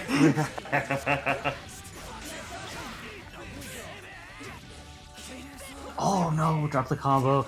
Yeah, there's been a lot of clear signs that Caterade's not too comfortable with a lot of high-end rounds tonight, but I mean, he's up here despite that. Yeah, that's definitely something, especially with like learning a new character. Normally you would expect like a player learning a new character to be like, you know, like not finish as well as they normally do. But this is like their home, right? The winners finals side of an online bracket. All right. The Night JB will whiff and just canceling into the 4A immediately. The beams are going to come out. That's the second one. Here's the third. Okay, has to commit the 2 bars, though. You're totally fine with that. Gets the kill, and it's... Resonance Tide is going to be a bit of a problem, but it's not going to be nearly as bad as having Kurogane alive. No, kind of a lot of chip that Hyde can do is... I mean, it's still going to be relevant, but it's probably not going to be as impactful considering how low Razo's characters are. And especially going to be resing it out, it's going to be quite a hill to climb here for Hyde. Solo Hyde is, well, dead. Is, like, not necessarily a bad solo character, but, like, when you're in your pressure situations, he doesn't have a lot of mix. It's a lot of just strike throw scenarios, so opening up can be quite hard, just even if the chip is good. Yeah. No, it's definitely, like, a thing of, like, the mix-up's not there, but the fact that you're able just to get that health total nice and down is really good. So we'll, granted, it was an opportunity, but finding the opportunity, Razo with just 2 good Amethysts able to close out that game 1. Going into game 2, we're going to see how the adaptation made. I'm curious if we'll see a character swap at any point for Caterade if the opportunity presents itself again, or if he's committed to just going for the Hyde, the full bracket run of Hyde. We'll have to see. I mean, even if he loses this set, still can do something like swap teams against Chop Suey or like later on in this one. But exactly. Yeah, it's a little bit awkward to get the confirm from in that scenario since back to the corner. But now, Scarlet Vein, well, not Scarlet Vein, gonna be able to get something started. But nice push block out, air to air on the JA. Able to get the full confirm, does have a full spell gauge, so not going to be able to go for the unblockable. Instead, just going to go for a knockdown scenario and set up for a cloud, I imagine. Oh, nice DP. Carmine 4P working out the win. Yo, okay. It's are working in your favor, Razo. Actually hired an exorcist between the going to the host. Just bless the PS4 as well. Yo, what a combo. Yeah, that was actually a really cool confirm. Man, yeah. Caterade, despite being like on the brink of death, 1 touch, he is going in. He wants to choose violence. Yeah, I mean, if you may be 1 touch from death, but if you don't look in the face and DP it, then what are you really doing, you know? True. Okay, yeah, nice area. Still calling out the Kurogane despite the low health. Has to be really careful, because, like, Carbine DP can potentially kill off, but yeah, it's going to be a push button in this situation. That's not going to be a threat, and there goes the Hyde. Oh, nice anti-air. Oh my god, wait, this is one chance, one opportunity. You are going to build enough bar to do the super off of it, but you are able just to set up, and you're able to get the free activation in the Resonance. You're still 1-touch death for Caterade, but, like, this is a pretty good scenario to be in. Anti-air will do it, though. Yeah.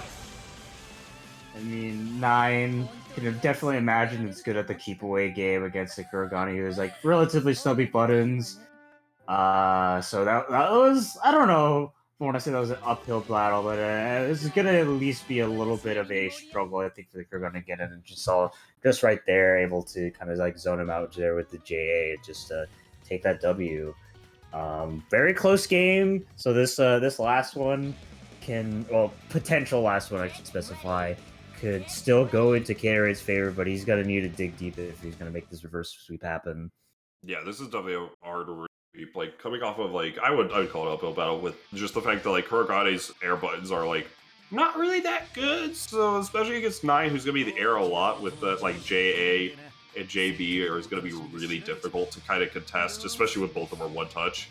So now we're finding them sticky with the Hyde. Full bracket run of Hyde, I imagine. Unless they do want to swap in losers. Maybe that was the intention, right? I'll play this team in winners and swap if I'm getting close to that, like, grand prize. But we're going to see how it's going to go right now. It's getting a ton of chip damage and finding a hip and no full confirm. Worrying about that Carbide wheel. Nice block. The wind. The wind is the best projectile. Morganite, hard to blockable. Oh yeah, gets the Androdite. Oh, but a little bit weird on the spacing. Unfortunately, gonna be able to just not get the quarter swap. Androdite does connect this time. This is a unblockable if he chooses to spin it. Divine Masher, one of the characters that can super out of this scenario. Yeah. I just spent 2 bars to get out of it, but what's important is the Kuro Gamer is still alive now. Whoa! Whoa. Ah, yeah, he didn't go for the EX version, so couldn't quite pull through it. That would have actually been quite a huge call out, and getting that backdash hit to him. Actually, kind of surprised about that burst out, but it turned out to be the 4,000 IQ play as this Kurogane is still alive, and he's going to be mashing it. What? Oh, What? Dude, Knight's burst is trash! Oh my... oh my god! Not only that, but Caterade immediately 5A. He was like ready for it. He was ready. Yeah, he just knew! Like, oh my god, that's insane. Razo has the potential of getting the Astral, finds the hit, but no real confirm off it. Just wanting to go for the EX wheels and whatnot. Get something started here, just even a little bit of chip. Oh, this is actually big. The EX is going to be a ton of damage. It probably is not going to kill, actually. Hold my breath. Oh my god, just barely. Now, next hit scenario for both these players. The JA is going to go right over that 2C. And Caterade off of the sickest burst off the worst, sickest punish off the worst burst. Like, it's a good burst in terms of like the placement, but 9 said, let me phase through you real quick. You're going a little too, you're achieving maximum velocity. I cannot keep up with that. Yeah, that was definitely a very unfortunate burst, and very much a momentum swing here for Caterade, taking that game off that, well, at least getting a lot of momentum off that situation and winning the game. But like, man, I'm still shocked. Like, Caterade like immediately like 5-8 afterwards. He was like, he was ready. He was ready for it. Yeah. Now, Razo, oh my goodness, yeah, whips the throw, gets countered for it. The classic I tech, you tech, we all tech. Gets the knockdown situation. Nice fuzzy. CC. Kind of surprised there was no burst. Yeah, just try to keep it really awkward to burst into, but oh yeah, now it's just keeping it burst safe. What's the killer Carmine? That low actually had like some go gadget extendo leg type stuff going on. Alright, Scarlet Vein is gonna get the, oh, unfortunately not able to get the full confirm. Oh, I don't know what Hyde's doing in this corner, but he will be eating an unblockable soon. Yeah, just gonna go over the standard one, killing him off. Yeah. Solo 9, baby. Spin that bar just to make sure that it would kill. We'll not have that to deal with the auto, but the counter hit confirm from Caterade. So, good awareness, always with this player. The JB fully charged is going to connect on Razo, and that will kill. Caterade making a reverse sweep potentially. Yes, it's judging by how these batches are going, it's looking like the first 2 games were just simple download rounds. It's like the download is complete. Caterade has been absolutely dominating these past 2-1. It's like, yeah, it's almost like Razo just got slapped in the face, hasn't had time to adapt yet. But 2 games unanswered. Let's see if he can like put a stop to this this raging bull. Yeah, like definitely the Kurogane, like. The Kurogane is definitely putting in a lot of work right now. The Hyde's definitely getting more comfortable as this, like, the bracket has progressed.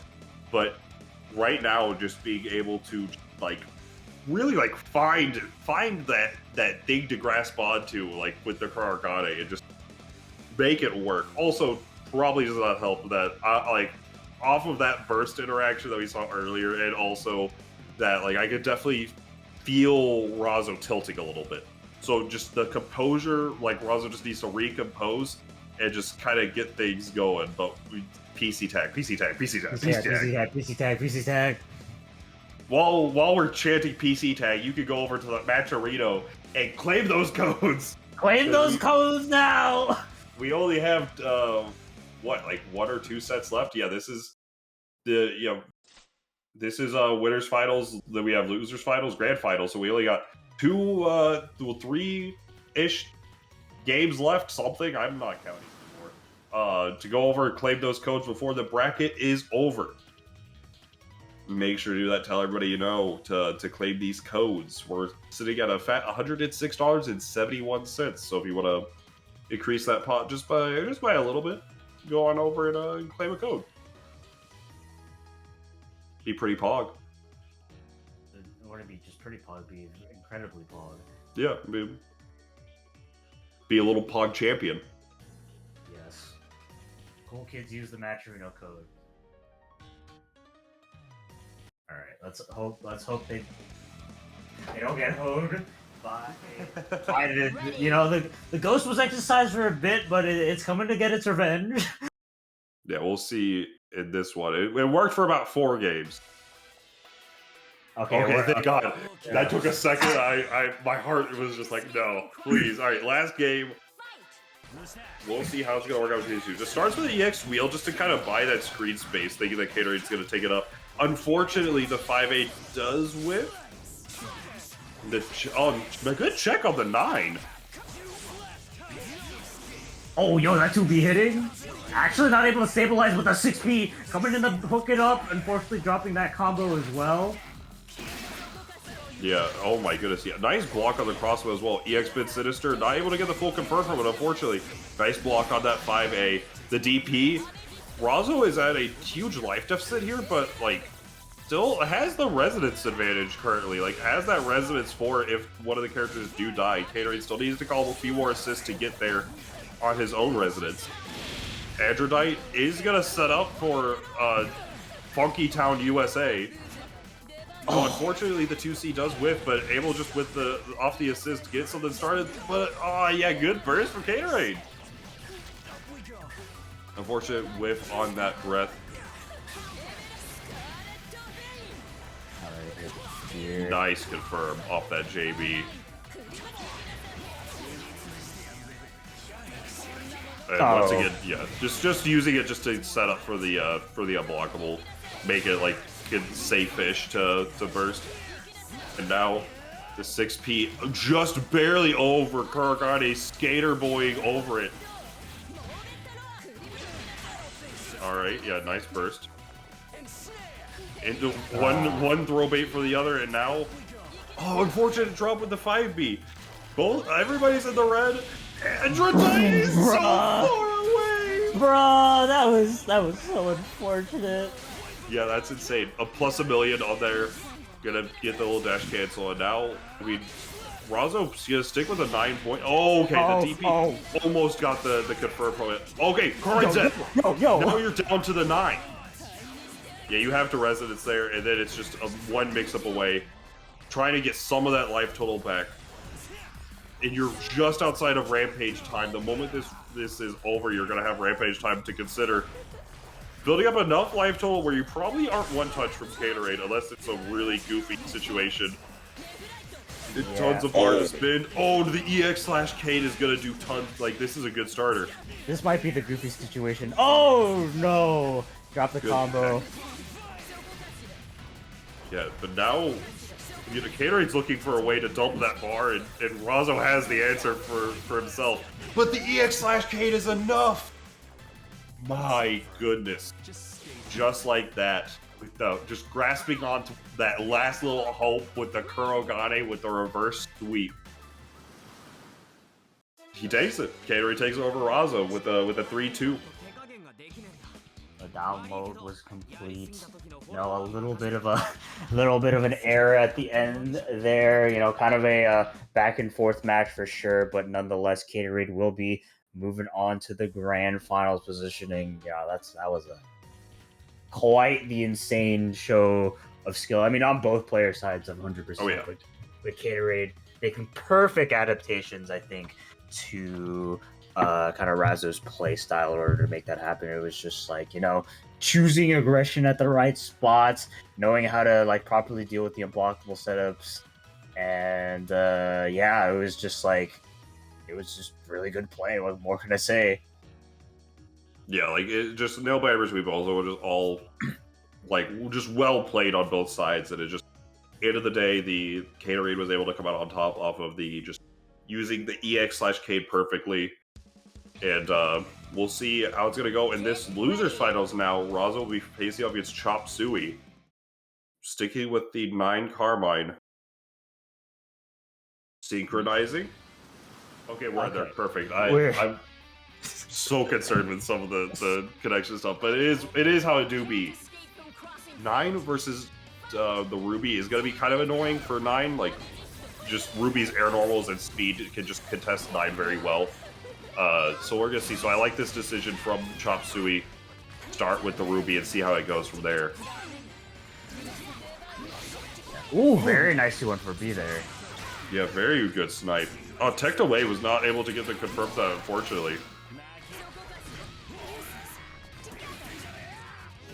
Ruby 4P doing taxes yet again. Gonna be able to get just nice staircase down into just the anti-air. Oh, wow. But the burst whip, no punish on it. The 4P's there. Jump with the Ruby, not against the Ruby. Oh, yeah. This is a million damage. Oh, Unfortunately, the dropped combo, actually. But the air unblockable, unfortunate drop. Androdite again, but yeah, it's hard to confirm from, especially with the 5B. The DP does connect on the assist. The EX Siphon is here, and just like that, next makes some kills. There it is. That was going to be a cross-range kill there. Ooh, very nice hit on that DP. Just, oh wow, hits the 2B there with the utmost confidence. The push block during the animation. Alright, and this is a cross raid, and that's going to clear out game 1 in the favor of Chop Suey.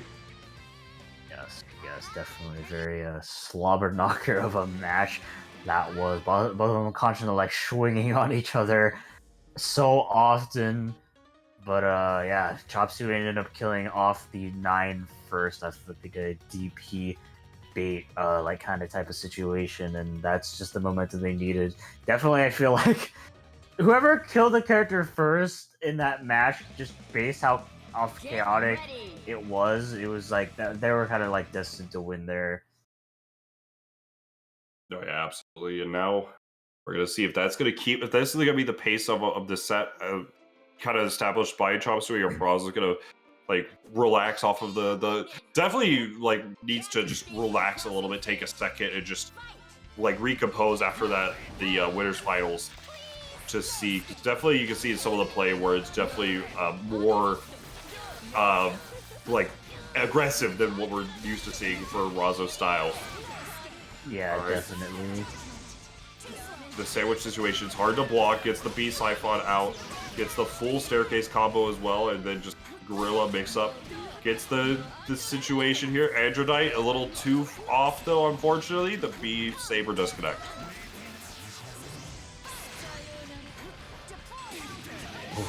Very nice conversion. Yeah, take him to the skies. Oh my god, yeah, constantly being put in this Easyoid blender here. Good push block out of the situation though, but kind of surprised this Carbine is still coming out to play, but unfortunately could not quite with punish that landing, but will be getting that nice cross up. Androdite gets the setup. Scarlet Vein just trying to contest. Razo just trying to find a opening before burst is back for Chop. Push blocks into the Ruby. Wants to avoid any sort of like potential sandwich situation. Unfortunately, a little too far for the 5B. Gets the confirm here though. Is going to be able to get Ruby into the corner. And Scarlet, yeah, just goes for the setup here. Just set up the standing unblockable this time around. Trying to play around a burst, and now Chop Suey not biting. Get the Zayoi in, and now just trying to play this very diagonal fireball game from the air. Yeah, they're jumping around a lot. They're playing some leapfrog, but finally, Easily going to be kind of put in her place, get that 4A confirmed. Not going to be able to go into an unblockable, and yeah, try to go for a kill, but didn't keep it all burst safe. Yeah, absolutely. That J, oh wow, unfortunate. Did not believe Chop was going to get hit by that. And now just getting a little bit, trying to catch him wiggling and get a little bit of chip damage. Also, because of the fact that his rampage time just you're gonna have a lot of meter to spin. Oh my god, but that 4P posing a stop sign to Ruby. Oh no! Really unfortunate drop, and now yeah, here we go. Just gonna need to find a opening. Yeah, there it is. Get the Carmine in. Oh! Alright, worked out in the long haul. Able just to go for the keep it simple route. And now just like that, Razo tying up the set 1-1. Off of a real nail biter set.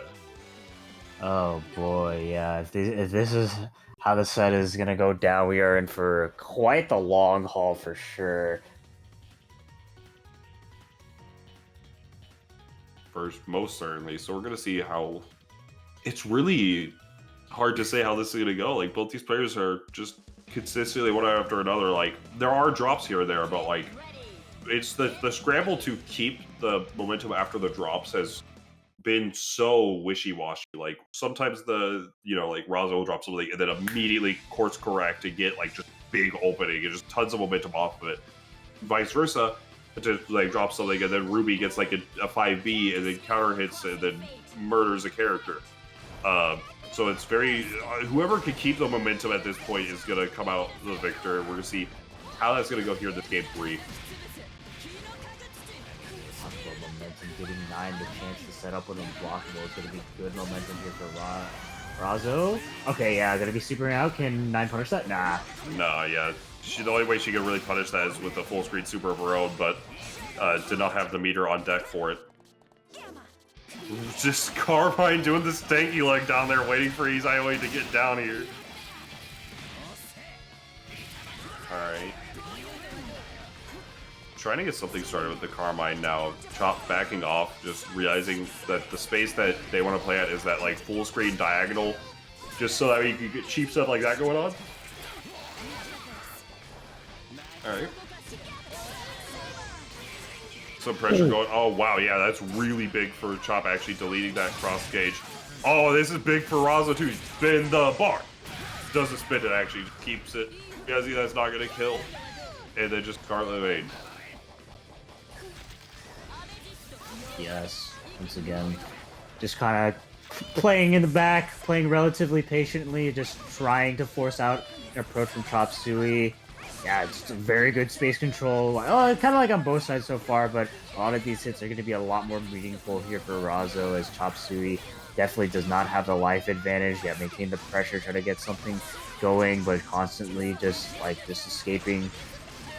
Ooh, yeah. Not really good CC. In fact, allowing kind of Razo to get this free CC combo of their own, and unfortunately that 4P able to hit the DP afterwards, and yeah, we're still swinging. Yeah, it was really just good counterplay from Razo to make that CC go from beautiful to not good at all. And now blocks the B-Siphon this time around, but how often can you block Sasquatch from the Darkstalker series? Gonna be able to get the knockdown here. Oh, Tusi actually whiffs. The DP whiffs, and now it's down to the solo 9. Resonance time is in effect with the level 4. Oh, yeah, danger time with level 4 resonance. And now, let's get it. No more CC on the side of Chop. The Scarlet Veins are going to be coming out in droves, I imagine. The meter is all there.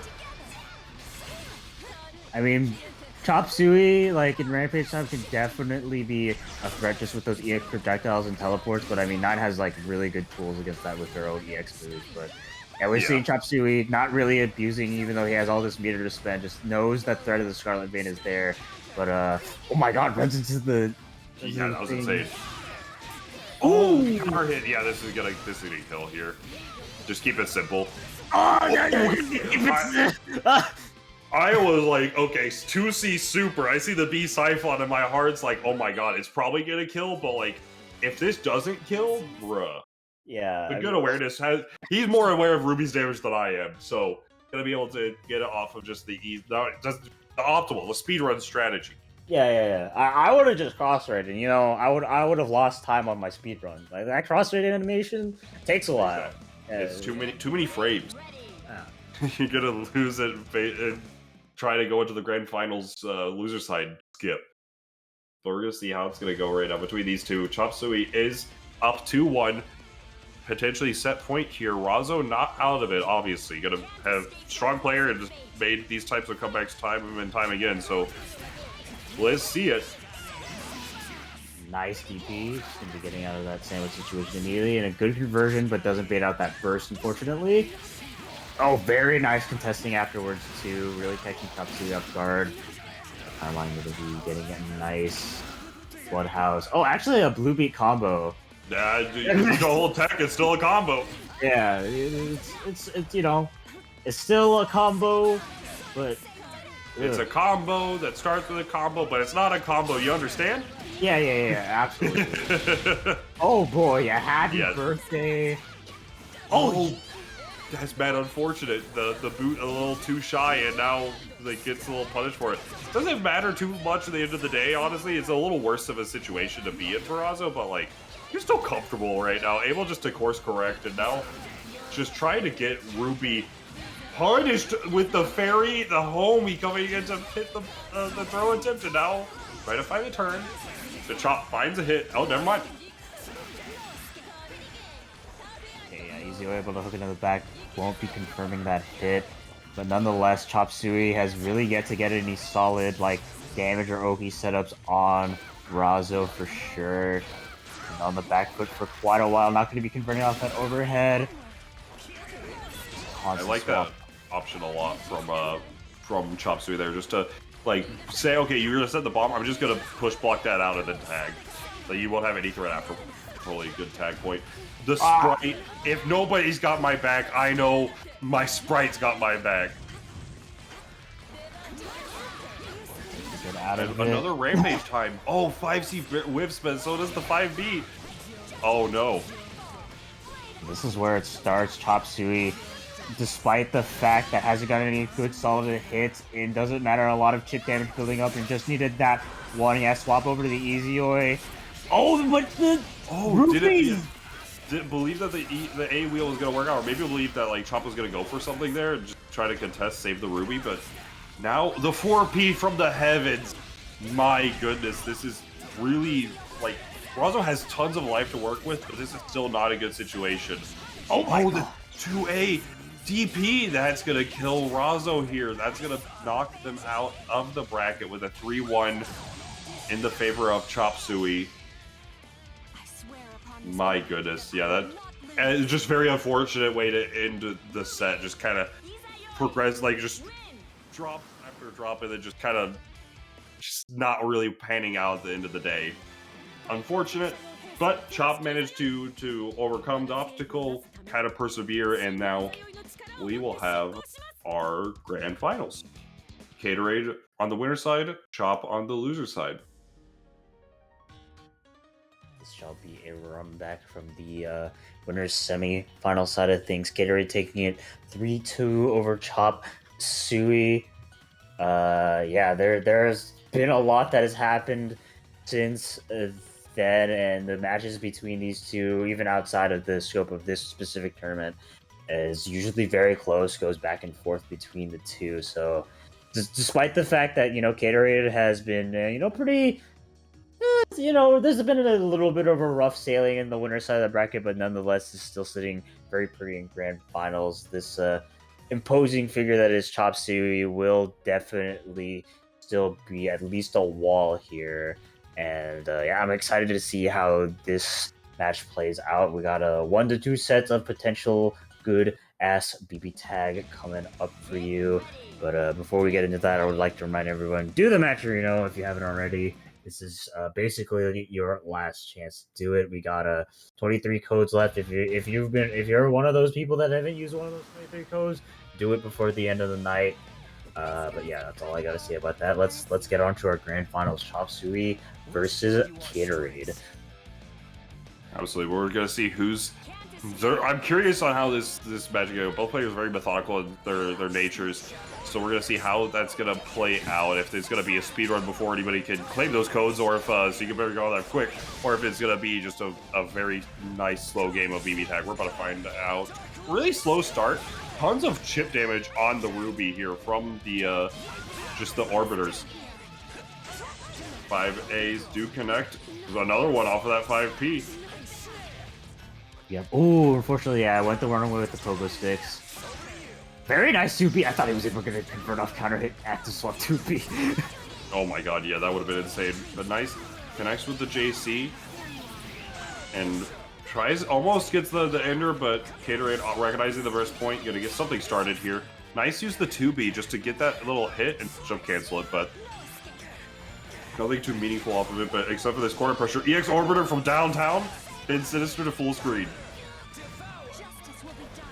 This is definitely going to be in Caterade's control, despite some of the hits Chop Suey has been getting. Oh, doesn't quite believe in that counter hit. 5B confirmed. Comically large 4P coming into. Ooh! Runs through that 4P and allows Chop Suey to get that overhead 2. Locked into the corner. This is where it can get scary, but a good push block out will just be nullifying it. And yeah, there's a lot been happening so far, but this is looking like a relatively even game so far. Nice aerial DP, able just to get, yeah, and he gets pressure off it with that 4P. Really just good awareness. Oh yeah, here we go. Full riser is going to connect on both characters, and now Naoto is looking a little rough around the edges. Divine Masher will connect, but the Izayoi is safe, and Ruby is alive. The DP barely connects, and now it's down to the wire.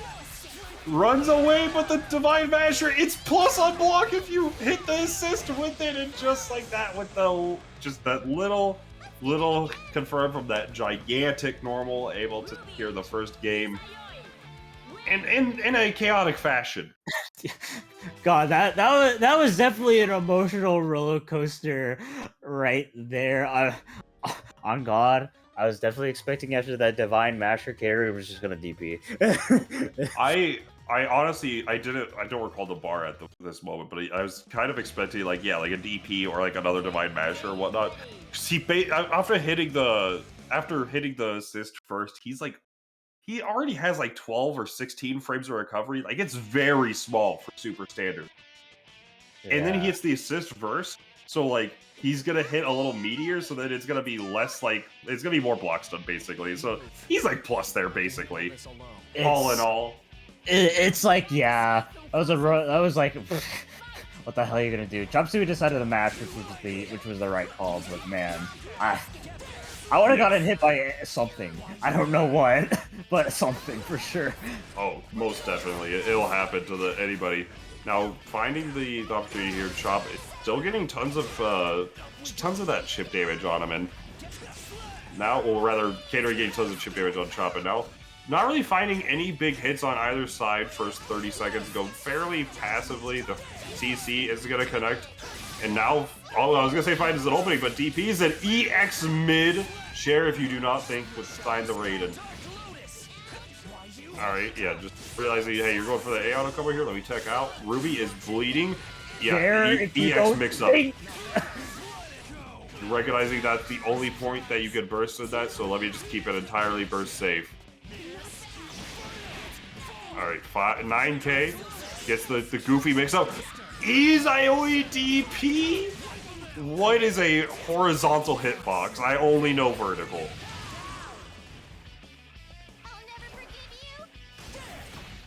Wow, yeah, just went for the fake meaty off the JB, immediately into grab, catching Chop Suey completely off guard. K-Ray putting one on the board. Yeah, very, very well played. That's such a good option to rotate as well, especially once you, like, with those incomings where a lot of people are going to be, like, actively, like, playing around the, just, like, actively playing around your incoming timings. Faking out, going from between a safe jump into just faking the safe jump throw is such a good option. Even though throws are techable in this game, obviously, it's the difference between being reactable and being hard to react to. And that is one thing that's, you're seeing the JB, you're like, I'm blocking, why am I getting thrown? The game shark is in. Yeah, it's just like, huh? That one split second where you're like, huh, wait, I'm taking a throw, it makes all the difference. Exactly. Just that flash of the normal is like, I'm blocking, I'm dying. So we'll see how it's going to work out in this game 3. Honestly, the starts have been very passive, and for both sides, it's just been the case where Caterade has been just getting a lot of chip damage, but right now he's getting a lot of happy birthday damage. It's not going to be a ton of change, an unfortunate drop. And now the B Siphon is going to come out. Just get the full route. Okay, the burst punish, but no real combo afterwards. Swallowing them whole, going to be able to get something started. The third Sonic Saber is going to do it. He finds the throw and able to get the route started.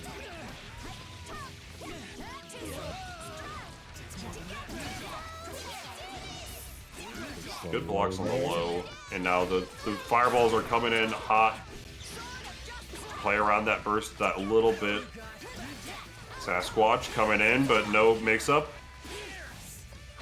Yo, stare him down. Hit him with the throw, too. Yeah, that's just the delay throw, the classic in any fighting game. The moment you're standing face to face with somebody is just, but what if I threw you? I know, exactly. But, yeah, what if I DP out of the situation and put you in this nice little sandwich here? Yeah, calling out the DP2. Swap actually over into the Ruby, let the Ezio hit him the back. Fortunately, not going to be confirming out that combo, and just going to be a punish accordingly to... Oh, no! Oh, unfortunate, with the unfortunate drop there into fucking Chop Suey tech buttons. Got there with just... playing some Dragon Ball, just down tech... JA. Really, really good awareness on the tech and just being able to get things going. Absolutely putting 2 on the board already. Threatening a bracket reset here. I mean, Gatorade last game we saw how dominant he could be, so it could just be a matter of, you know, getting that back once again. But Top Suey in the gamer seat right now. We'll see how this one plays out.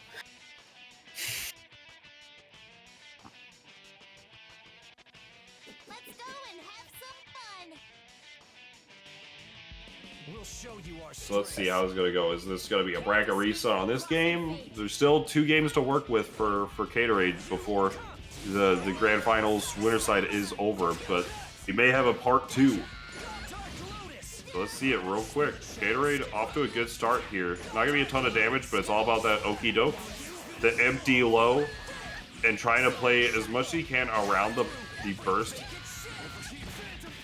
And now Phantom Pain just goes for the empty jump low. Yeah, really good burst point from Chop Suey, just recognizing, hey, 5B's not connected yet, let's get it. Yeah, but now Chop Suey's got to be incredibly careful about how they call out Ruby. Take a couple hits. What did I just say? Alright, finds that 2B, is going to be able to get that burst back rotated through most of his options. Now the B Sabers connect, not able to get the air confirmed. But 4P versus 4P, what if we met under the 4Ps and the Tailbringer's gonna connect? Should be able to kill the Izayoi. Down to just Ruby.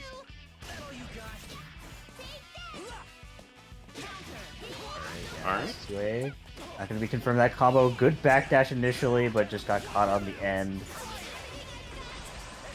Orbiter, yeah, just gonna explode it to get a little bit of block stun up. The 2B does whiff. Oh, unfortunately, you got the JB instead of the 5B. Alright, now just kind of playing it slow. Try to find any sort of hit here on Chop Suey side. Gatorade just playing out the clock, saying, you know, I can wait this out. You're the one on the residence timer. Absolutely. And that residence timer running out. Gatorade looking very pretty here with his full health characters. Goes for the cross up too. And that will be the game. And tied at the set 2-2. Gatorade definitely very dominant in that one. Most similar to the last game he won in that, I believe it was game 2. So it's just like, man, you can say this a lot about Gatorade, but when you give that man an inch, he'll take not only a mile, he'll take you cross country. He'll walk 500 miles. Yeah. And it all just comes down to if he has to walk 500 more. If Chop does win this game, it will reset the Grand Finals. It will be Shin Grand Finals, Losers Edition. But we're gonna see if that's gonna be the case or if Gatorade's gonna close it out right now. And if you, before you start watching this intense Game 5, make sure to claim that last code before you have the last chance. One opportunity, don't miss it. Yes, one more chance to do it. Oh my god, I was gonna say like very brazen DP, but that 6P able to hook it up. Oh yeah, we went for like kind of a reset scenario here, but Gatorade not biting, and it goes in. Sharks under it, actually getting a happy birthday 2. This is a very unfortunate start.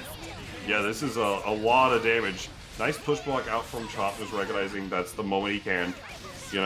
Go for a couple of rifle shots, and now get something started. They are swinging, but didn't Violence. keep it up for safe. Yeah, just really nice use of the head invuln on the EX anti-air. Gonna be able to get something started here. It's gonna be like 7.2, and then gonna be able to get just J8 for his troubles with the double, just one super actually.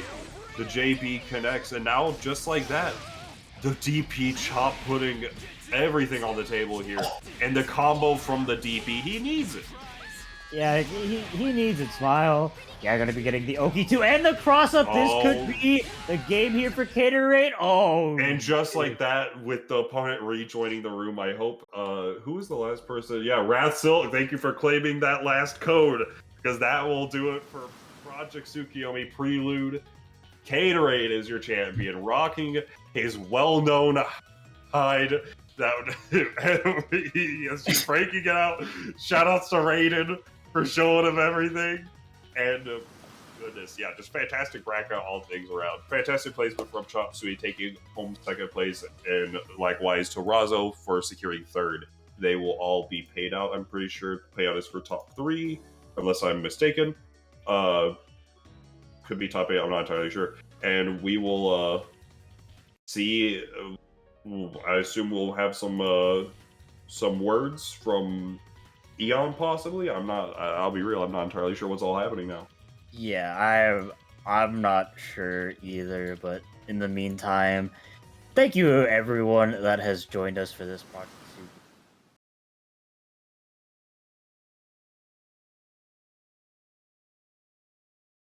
For holding it down with me on the mic. Definitely enjoy commentating with such a legend. Yeah.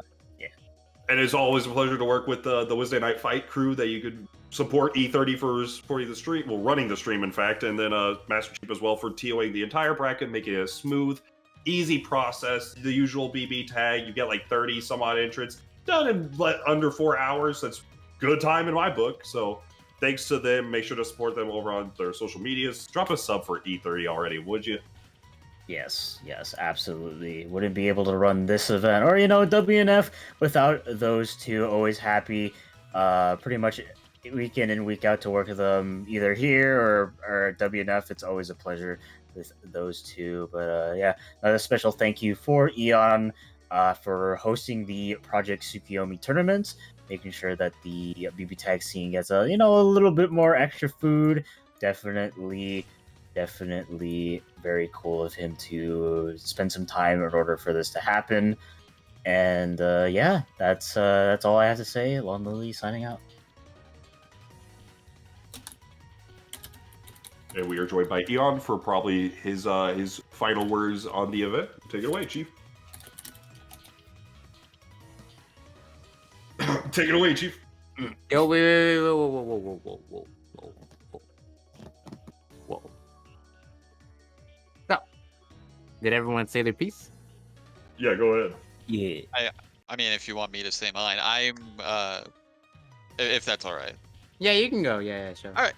Yeah, just happy to have been able to run the bracket for you all. Everyone who participated, glad that things were able to go pretty smoothly. And yeah, always a pleasure to do this. And much appreciated to Eon for giving me the opportunity to, and glad to have been part of a wonderful production once again.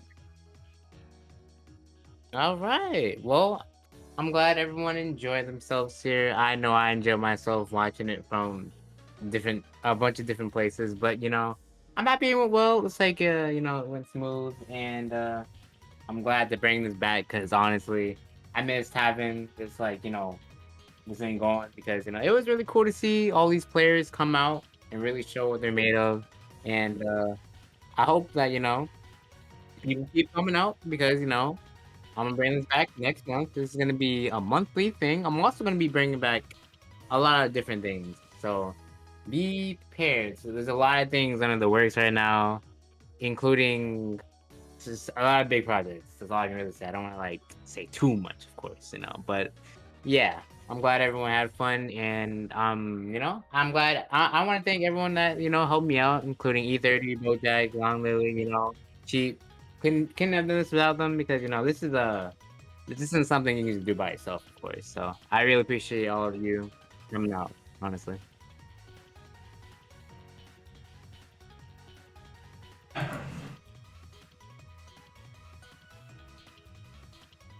Oh, anyone else going to say something? I think that's gonna wrap it up. If E30 wants to say some words and then take us out. I mean, I'll just say a couple things. Thanks again to BoJack and Long Lily for holding it down on the mic tonight. It's always a pleasure working with you guys. Apologies about some of the background noise. There's a party going on. But yeah, thanks again to Master Chief for making sure this bracket ran as smoothly as possible. And thank you, Eon, again for the opportunity to work with Project Tsukiyomi. Always a pleasure, and hope to see more of these tournament series from you in the near future. Yes, sir. And that's gonna be it. There's only one way we can close this out over here on this stream. So, yes, sir. All right. Well, thanks again for tuning in. If you tuned in or participated, it doesn't matter. We love you all. But as per usual, all good things must come to an end. This has been Project Tsukiyomi Prelude. But for now, stay safe, stay beautiful, drink your water, tell your friends and family you love them, but most importantly, shout out to Bird Gang. Shout out to Bird Gang. Yo. Have a good night, y'all. Thanks again. Peace.